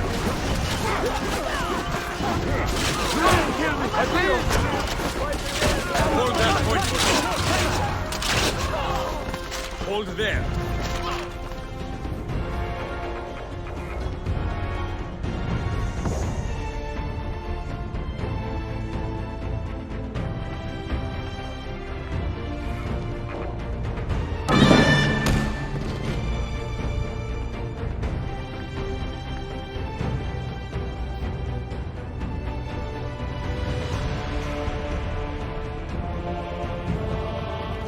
Make your stand there.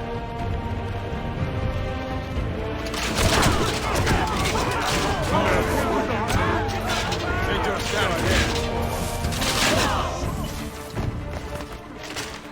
I need you to hold that point. Make your stand there. Make your stand there.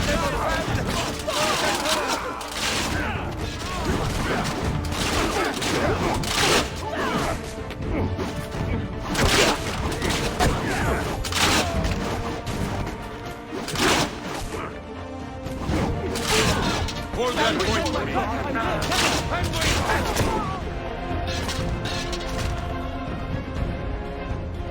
Yeah, we don't stand a chance.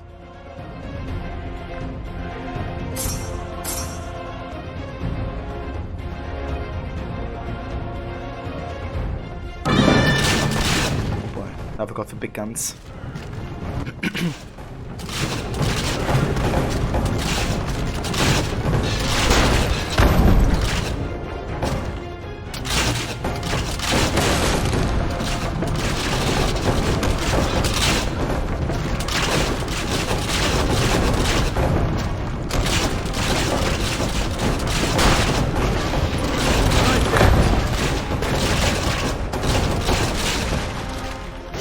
Nice.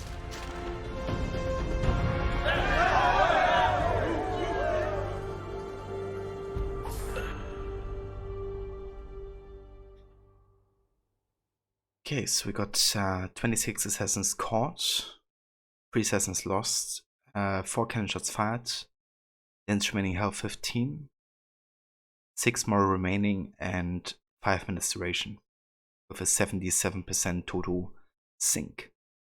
That's alright. Got some money, some XP for our apprentice, and some bomb ingredients. Oh yeah. And we unlock the air assassins as a new faction we can, or unit I guess, that we can place on rooftops.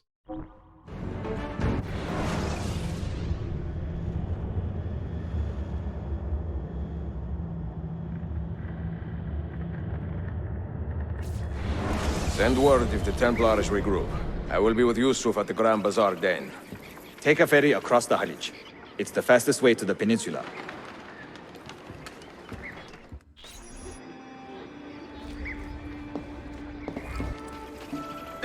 Alright, but first let me go ahead to this viewpoint here.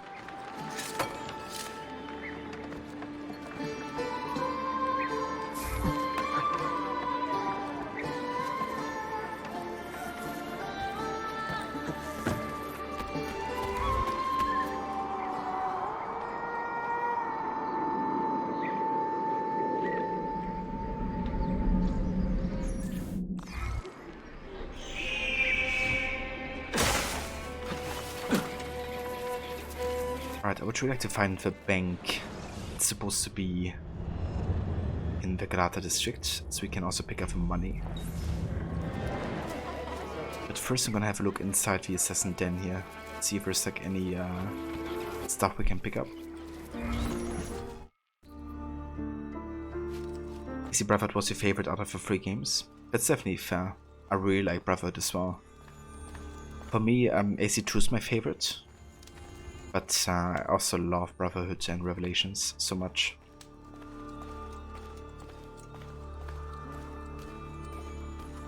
But yeah, AC2 is kind of like one of the games I grew up with and that I played so much. So definitely I'm a bit like biased towards it.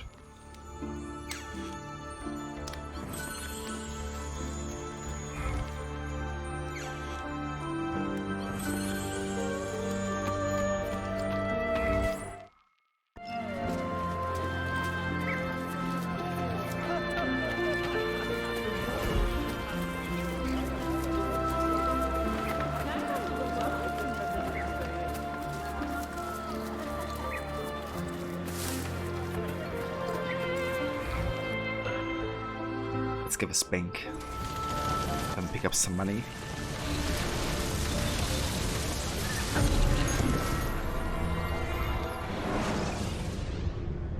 Bankers. Due to a few tenets of Islamic law, specifically the injunction against charging interest for profit, modern banking as we know it today was not officially endorsed by Ottoman authorities until the middle of the 19th century. In its place was a quasi-religious network of wakifs. Moneylenders were required to spend all their interest earned on social and religious programs. Non-Muslim populations were exempt from these strictures, however, which led to the early formation of more familiar banking operations, especially in Galata, when class of Greeks, Jews, and Armenians flourished.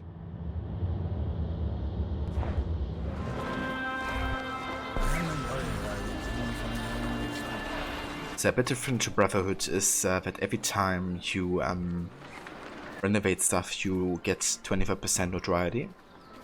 So renovating actually raises your awareness of the enemies towards you.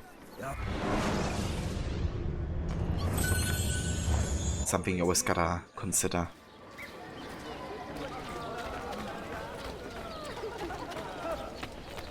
Okay, I wanna do some more renovations here. Let's get to a Blacksmith. The thing was around that corner. I am the captain.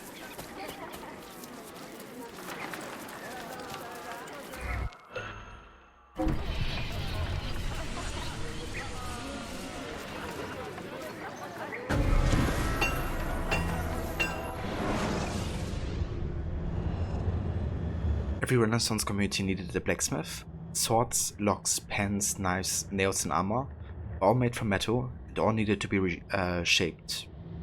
In addition, architectural ironwork flourished during the Renaissance as blacksmiths began to apply the practical craft towards making art. Noble prices for noble wear. Armor, for a suitor, and the right hand.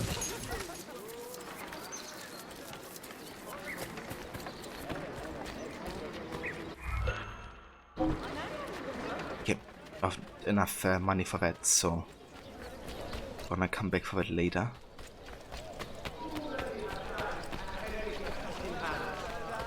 War will surely follow if you, good people, do not aid. Harrods. Proclamations, local laws, news, market days, and advertisements were all caught up by Harrods, since many people in the 60th century could not read. In Ottoman Constantinople, Harrods were joined by their cousins, the Muezzin, the criers who stand atop minarets and perform the daily calls to prayer.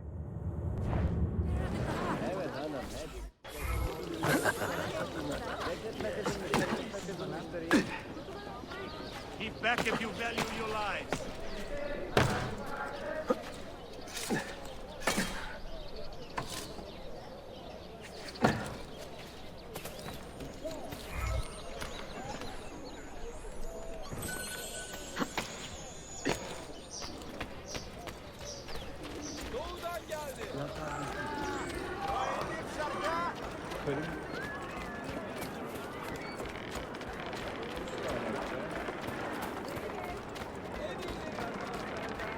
bu fiyatla krallara layık.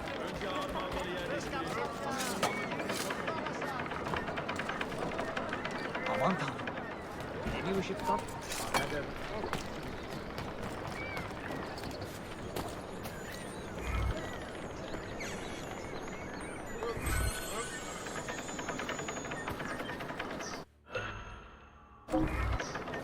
Damn, maybe 1.2k here. Renovate that one. Come on. Let's take the ferry across the Golden Horn here.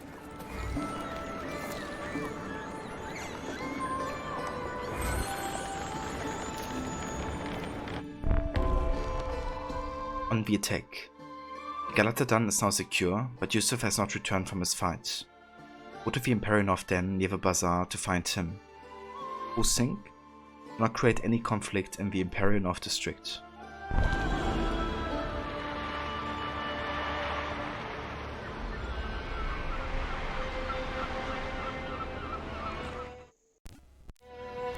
Ezio! Come meet my new friends!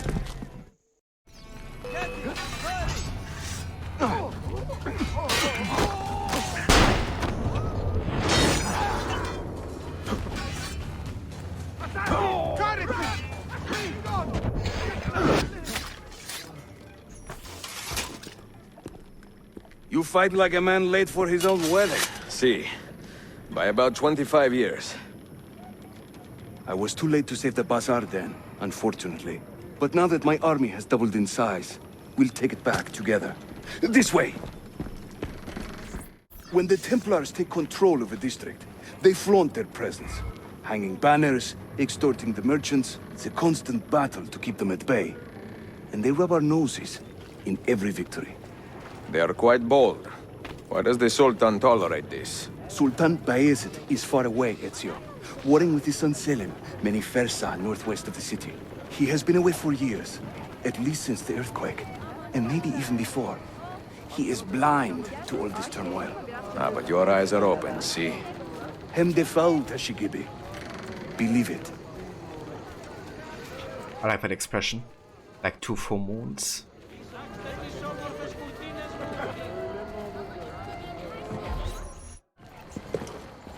Too many to engage directly. I am not confident a smoke bomb will help us here. Smoke bomb? Ezio, it's time you Italians joined the 16th century. These do not obscure. They distract. Like how he talks about the 60th century, you know, like the modern age. Because at the end of the day, it's like, you know, a matter of perspective. Let's move. You are full of surprises today. Crafting explosives is a new hobby. One we borrowed from the Chinese and have taken to with great passion. You will have to teach me. Who is the mentor here, Ezio? I'm beginning to wonder. True story. But he's also gonna learn a lot from Ezio, that's for sure. Just more about, I guess, what it means to lead and yeah, how to build up a brotherhood. Not so much about bombs and those kind of tactics.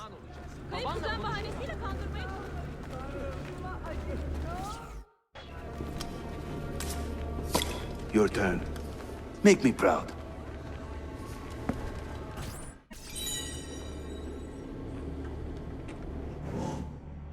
Right, let's activate the cherry bomb here.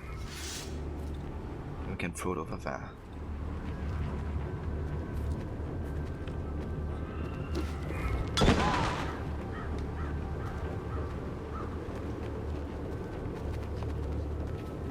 There they go.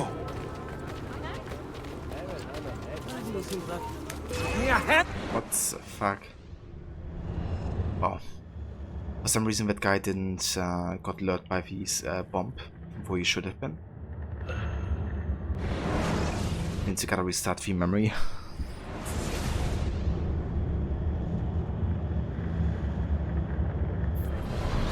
Ezio! Come meet my new friends! Get him! Corner the rat!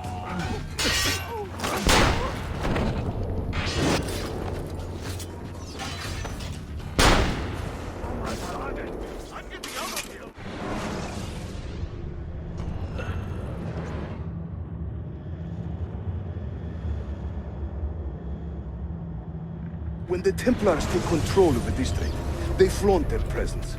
Hanging banners, extorting the merchants, it's a constant battle to keep them at bay. And they rub our noses in every victory. They are quite bold. Why does the Sultan tolerate this? Sultan Bayezid is far away, Ezio. Warring with his son Selim, many Fersa northwest of the city. He has been away for years, at least since the earthquake, and maybe even before. He is blind to all this turmoil. Ah, but your eyes are open, see? Hem defal, Tashigibi. Believe it. And Kill and Joe, thank you so much for your follow. Welcome in again. Thank you for joining. Too many to engage directly. I am not confident a smoke bomb will help us here. Smoke bomb? Ezio, it's time you Italians joined the 16th century. These do not obscure. They distract.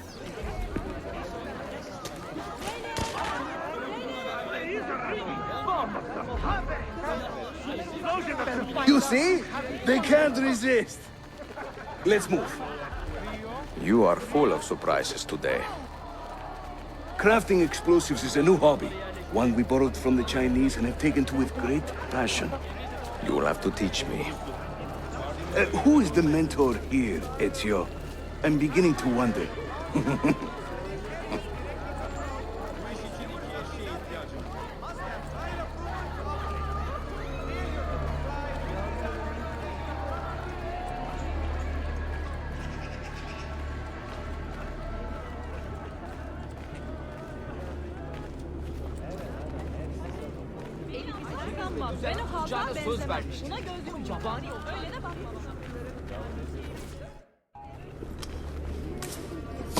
Your turn. Make me proud. Alright, let's see if the guy this time gets up by this.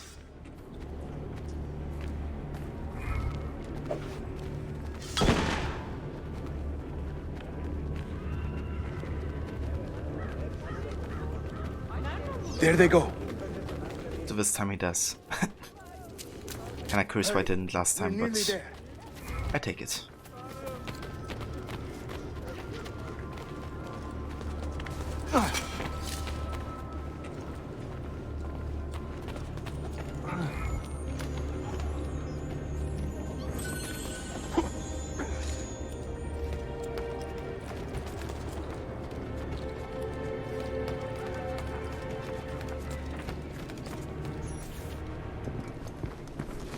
This is another of our many dens, taken by Templars, as you can see. Somewhere among this rabble is a Templar captain. Kill him, then climb the tower and light our signal fire. This warns the Templars that it is time to pack up and go. Bene, you create a distraction. I will send them home.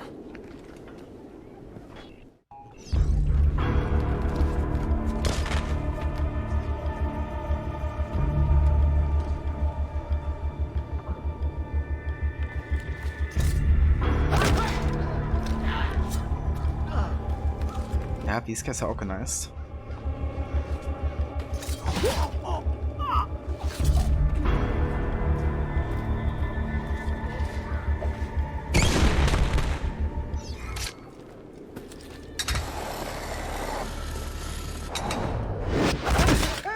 Ezio, over here.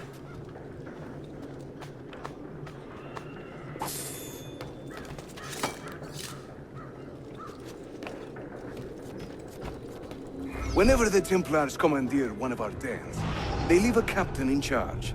Search the area carefully, and you might see him strutting about like a peacock.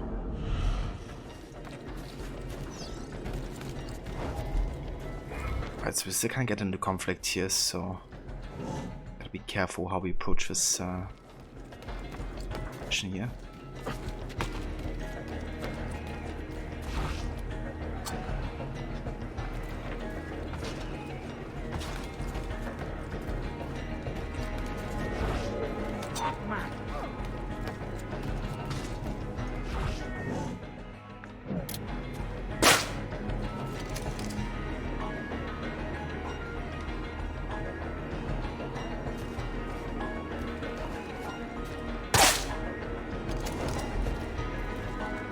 He's poisoned now. That should work.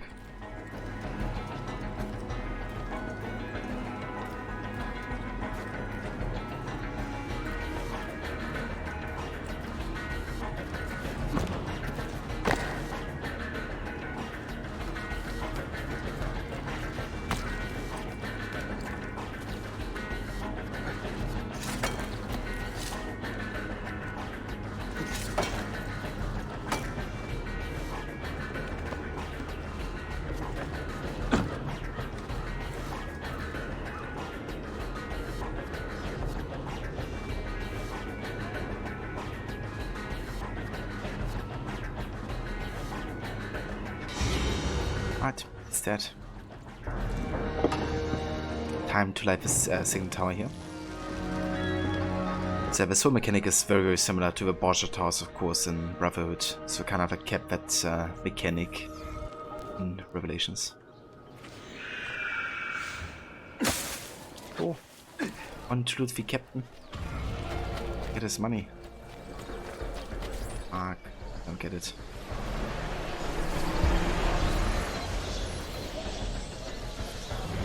Like this.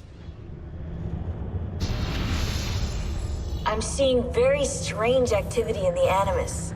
Oh? The CPU should be fairly idle, but the system monitor is spiking regularly, sometimes as high as 85%. Is it serious? I'm not sure. Desmond's signs are stable. Well, if there isn't a problem, let's not try to fix anything. Fair enough. God, I need a drink. I don't blame you, Rebecca.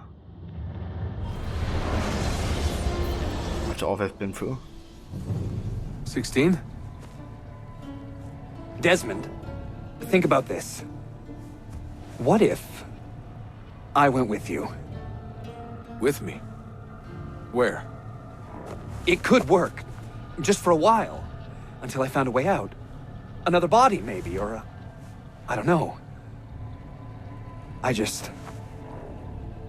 don't want to be here anymore. That's not going to happen. I'm sorry. No. I guess I had my chance. And I wasted it.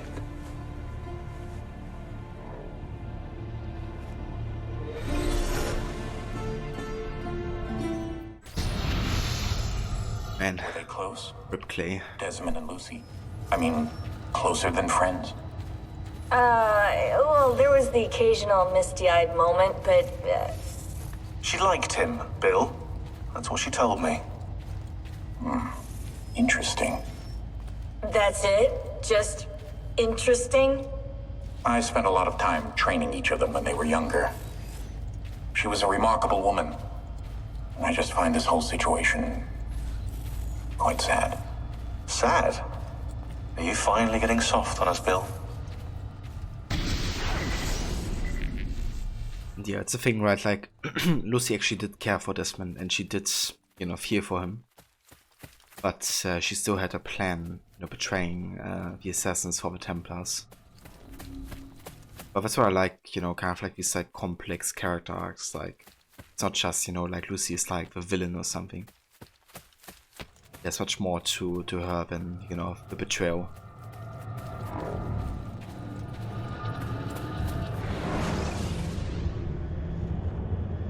Claudia, Constantinople, called Istanbul by the Turks, has welcomed me as one of its own. The assassins here, led by an affable fighter named Yusuf, take great pride in their city, a place as diverse and colorful as one could imagine. But it is a troubled city too. A rebellious faction of Byzantine Templars still fights to retain influence. And their recent attacks have delayed my search for the Masyaf keys. But this will not last. As soon as I am able, I will begin looking for Nicolo Polo's former trading post, in search of clues that will bring me nearer to the Masyaf keys.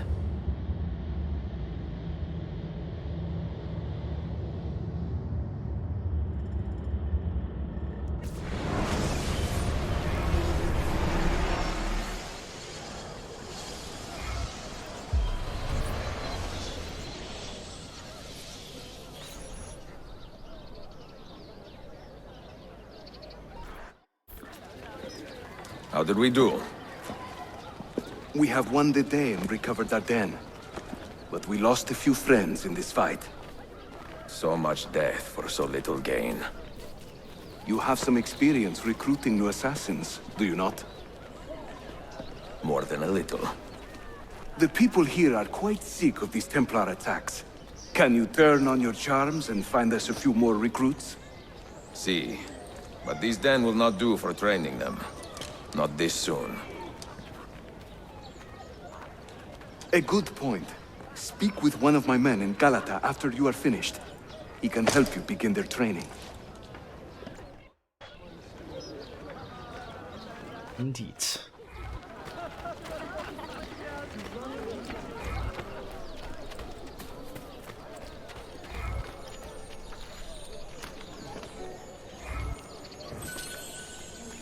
Okay, let me put some of these chests here.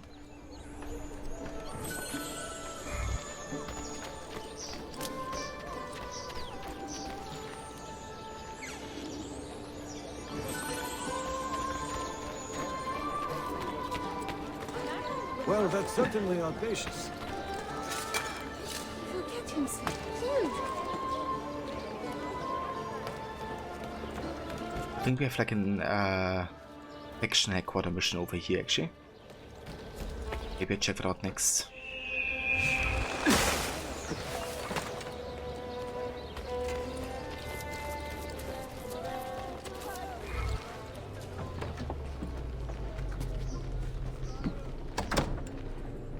This I think for the mercenaries.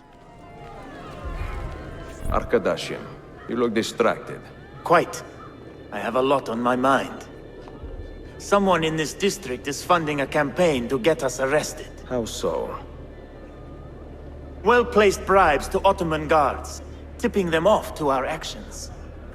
We do not want a conflict with our hosts, but we are not keen to surrender to them either. Do you have an idea where this money is coming from? I hope to find out today. Would you care to aid me? I will make it worth your while. Okay, never mind, these actually were thieves, not the mercenaries. Loose lips. Thieving has grown more difficult due to an increase in snitching.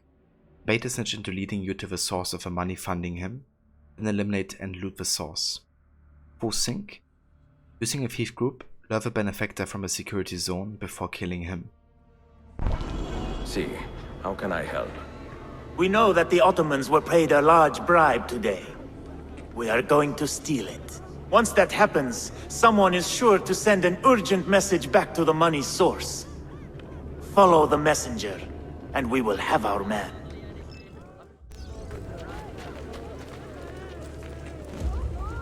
Let's have a look at the challenges we have here for the Thieving Guild, if I can access it. I can't. So this guy's just walking against the wall. For some reason. Let's question it.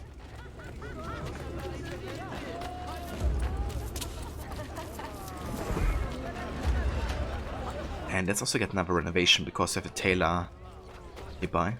Potential one.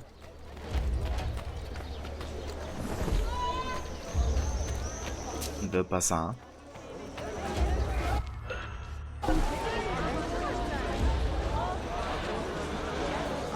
Likes the texture of a wall, you reckon? Yes, like it's so beautiful. Gotta walk closer. Working as a tailor was a lucrative and respectable vocation which anyone, regardless of ethnicity or religion, could aspire to in the Ottoman Empire, and one which benefited immensely from the cross-pollination of cultures mixing in the streets and bazaars of Constantinople. Because of the empire's broad expanse, Ottoman fabrics were famous for their vibrant colors, busy patterns, and incredible level of detail, drawn from cultures as far east as Persia and as far west as Greece. A true melting pot of sartorial splendor.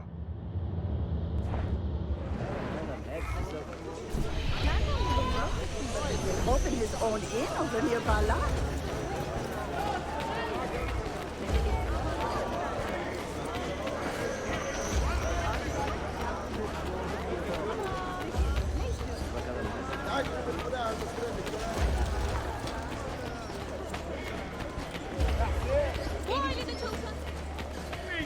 sense? These are...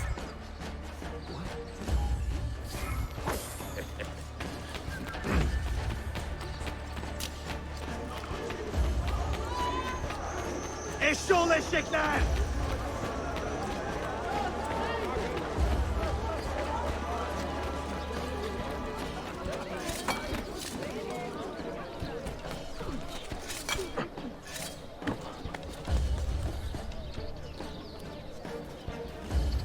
You're forgetting this was gonna be a Prince of Persia game? Yeah, the first Assassin's Creed, right? I think it's really interesting how those two franchises are so deeply connected in a way.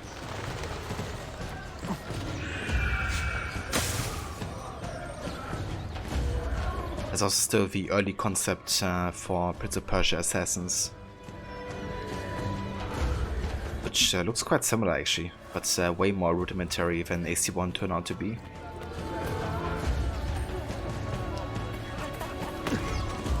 Hide from a man. What skill? Right, so we got you guys. We gotta lure away these guys from the chest. Come on. Good boys.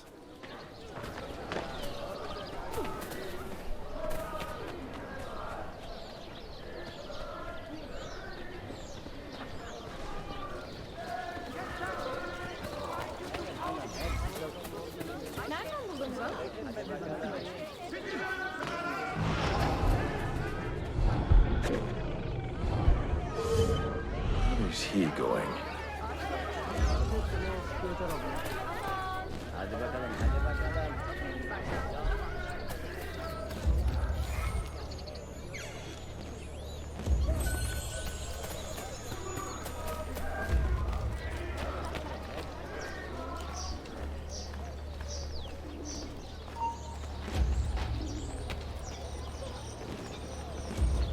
It's Bravo music.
We are in.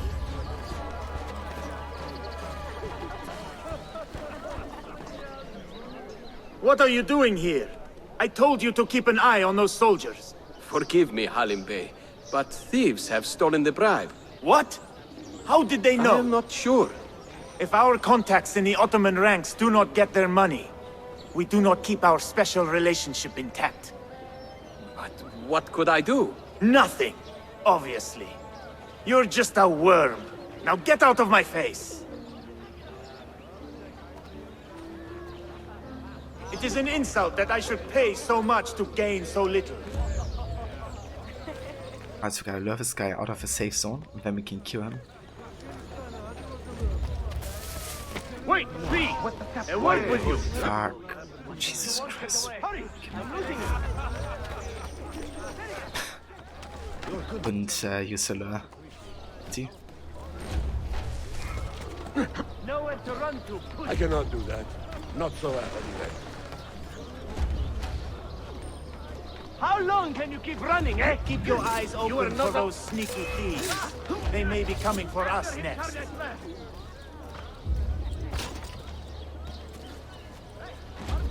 Guard camp just ahead. Come, Dosto. We only wish to talk to you. Perhaps my informant is not so crooked as he needs to be. We will not be using him again. Alright, bet you back.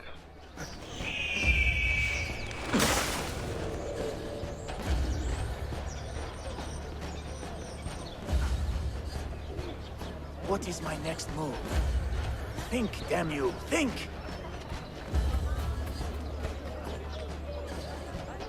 Wait! Wait till I get my hands on you!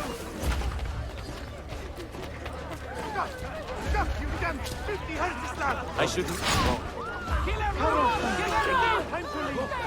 Gotcha. Here is our great love. More power to you.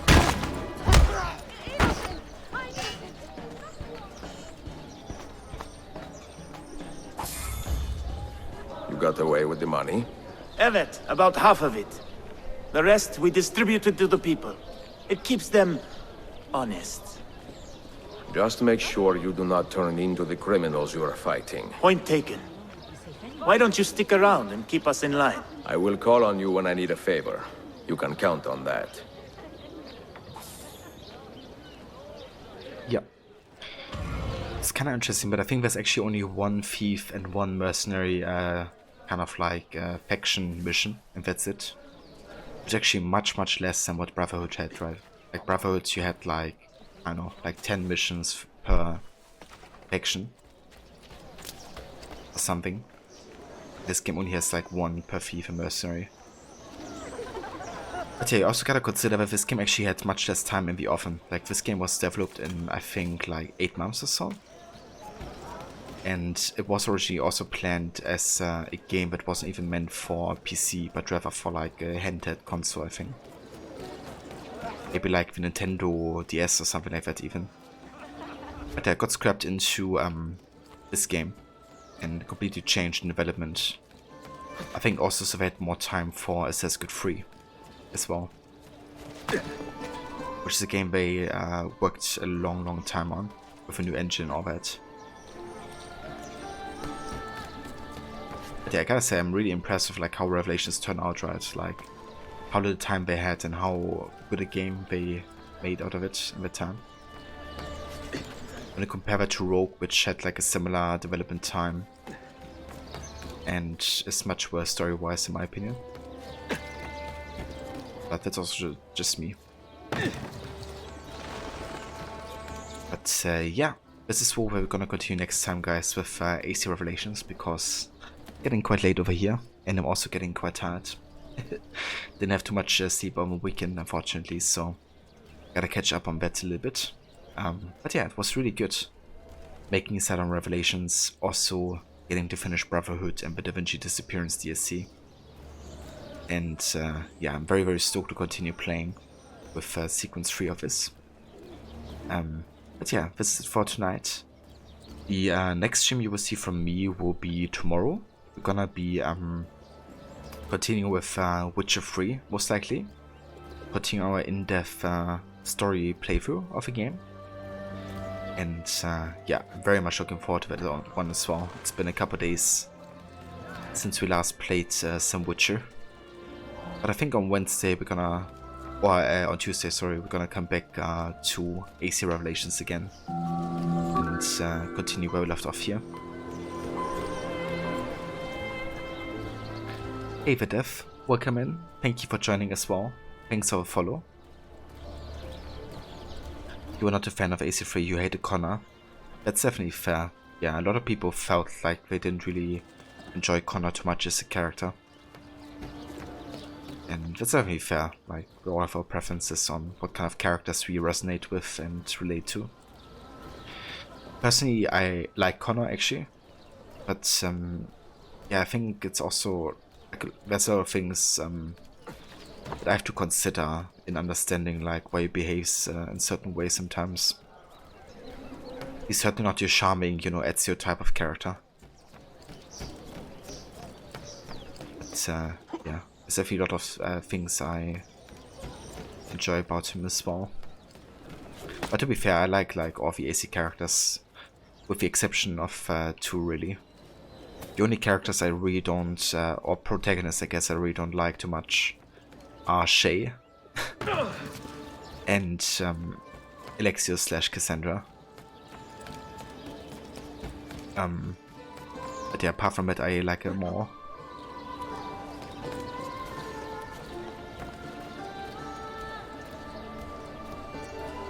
Yeah, you have a good night as well, Killenjo. Thank you again so much for coming by as well and for the follow earlier. Defrato Nikita was a great character, very bold and rash. Yeah, definitely. Very, very bold for sure. And really didn't take too much shit from anybody, right? Like, was very much standing up for what he believed in and for the, you know, for like better circumstances for his people. It's such a tragic story as well, I think, you know, that he kind of like doesn't succeed in his endeavors to protect his people. And like all the people that he loses across the game. But there's also like a lot of happy moments and good ones, like with a homestead, you know, like building up a place and giving so many people like a home where they're like accepted. I really like the homestead. It's still like a highlight of AC3 to me. Glenn Joe, the game was okay, but Connor was always like, feel sorry for me, please, just wind you up. That's definitely fair, dude. I feel like a lot of the main story is actually Connor complaining. But yeah, that's why I always like doing a lot of the side content as well when playing AC3, like, you know, the homestead and the Brotherhood missions. Because it really brings out a totally different side in Connor. I can't really blame Connor for being like, you know, like that in the main story, because he deals with a lot of people that just use him. Or don't really respect him, I guess, in his people. So he's definitely surrounded by a lot of assholes. But yeah, I definitely get also, you know, that that wouldn't resonate with everybody, like the way he's voicing his concerns, I guess, and his complaints.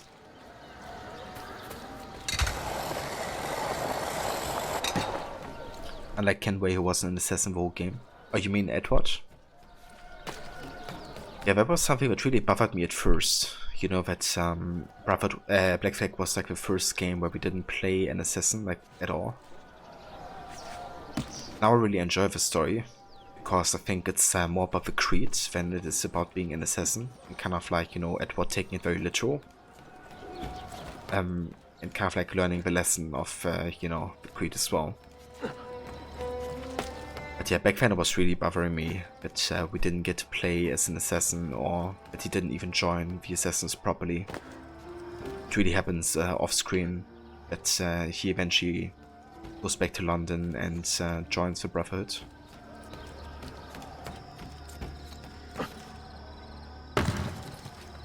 But for me, Odyssey is still, I don't know, like the least assassin-y game, because you don't even have assassins in the game, right? Like,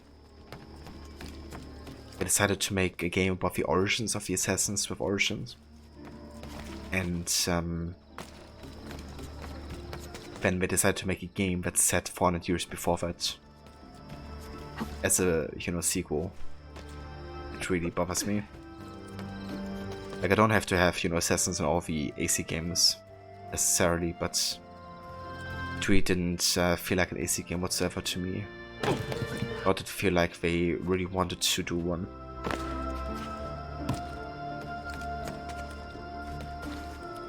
Like the brother-sister relationship in Syndicate. Yeah, Jacob and Evie. I enjoy that as well, actually. I think it's nice that they both are such different characters despite being twins. And how they both always have like points, you know, when they kind of like complain about the other. I thought they had a good dynamic between the two. But Tonakido's movements were very fast and strong. You could see how vicious he was in his kills. It really brought out the anger in his character. 100%, yeah. I thought his animations were fantastic, and the combat, like, holy shit. Using the Tomahawk, you know. What I also love about the combat in AC3 is the multi-counter kills. Which is of course something that AC3 actually introduced in the series. Like waiting for enemies to attack you at the same time and then just pressing counter. and having like the unique like killing animations. Like how many there are as well, like depending on your weapon type, it's actually insane how much mocap work they did for that game. But I thought the animation quality in general was great, and also like the wildlife and snow physics and all that type of stuff. Fun fact, but the team that worked on the wildlife and snow physics in AC3 actually ended up working on Red Dead Redemption 2 for the same stuff. And I mean, Red Dead 2 is a game that gets like so much praise for like animal behavior and all that type of stuff, right? So yeah, that's the same guys behind both games and these systems. But yeah guys, let's go ahead and put 2 windows. This shall be what we call it for today. But of course, before we go ahead and actually end the stream completely, we're gonna have a look who we can rate. Show some support and love for some other streamers here. So let's have a look.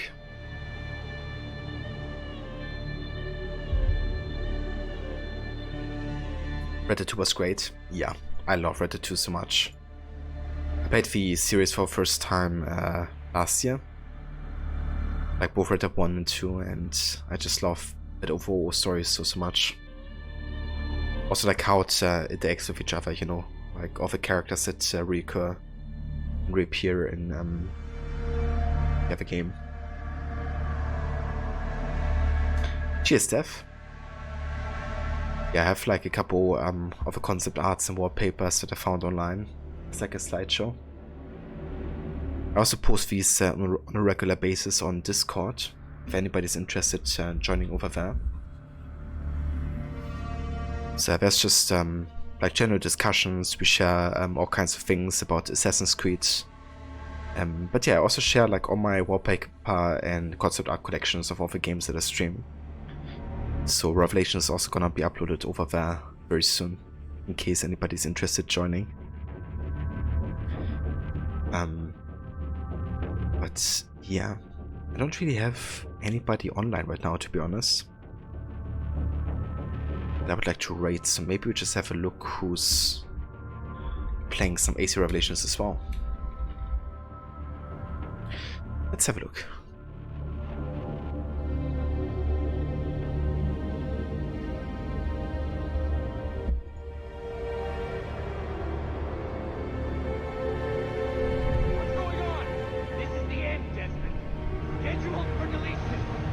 Okay, somebody's already getting to the ending here.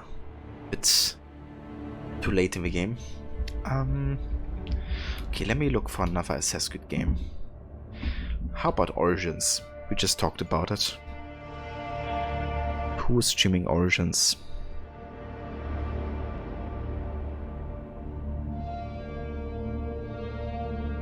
Thanks Max for triggering the raid command as well. Yeah, for anybody who wants to hop along with the raids, definitely come along and use these emotes as well.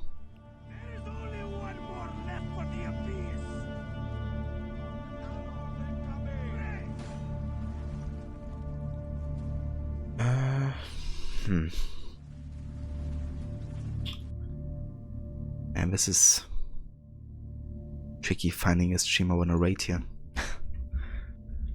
What other AC games do we have? How about Black Flag? Who is streaming Black Flag? First playthrough Assassin's Beans is back.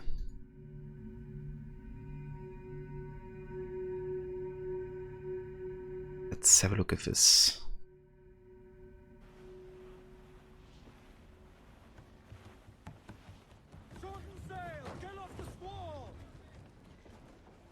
I pressed it too soon. Okay, we're just gonna say hi to this streamer I found. I don't know anything about them. It's just a completely random streamer that I found playing some AC. But But yeah, we're gonna have a look and see how they're enjoying some AC Black Flag right now. Catch the wind. Indeed, I'm very much looking forward to play Black Flag myself soon. It's actually gonna be the first game we play in the Kenway Saga line, since this year I would do it in a historical order run.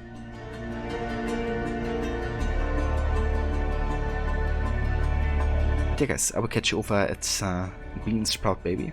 Until then, hope you have a good rest of your day, and I will catch you tomorrow with some Witcher 3. Until then, see you next time, and take care.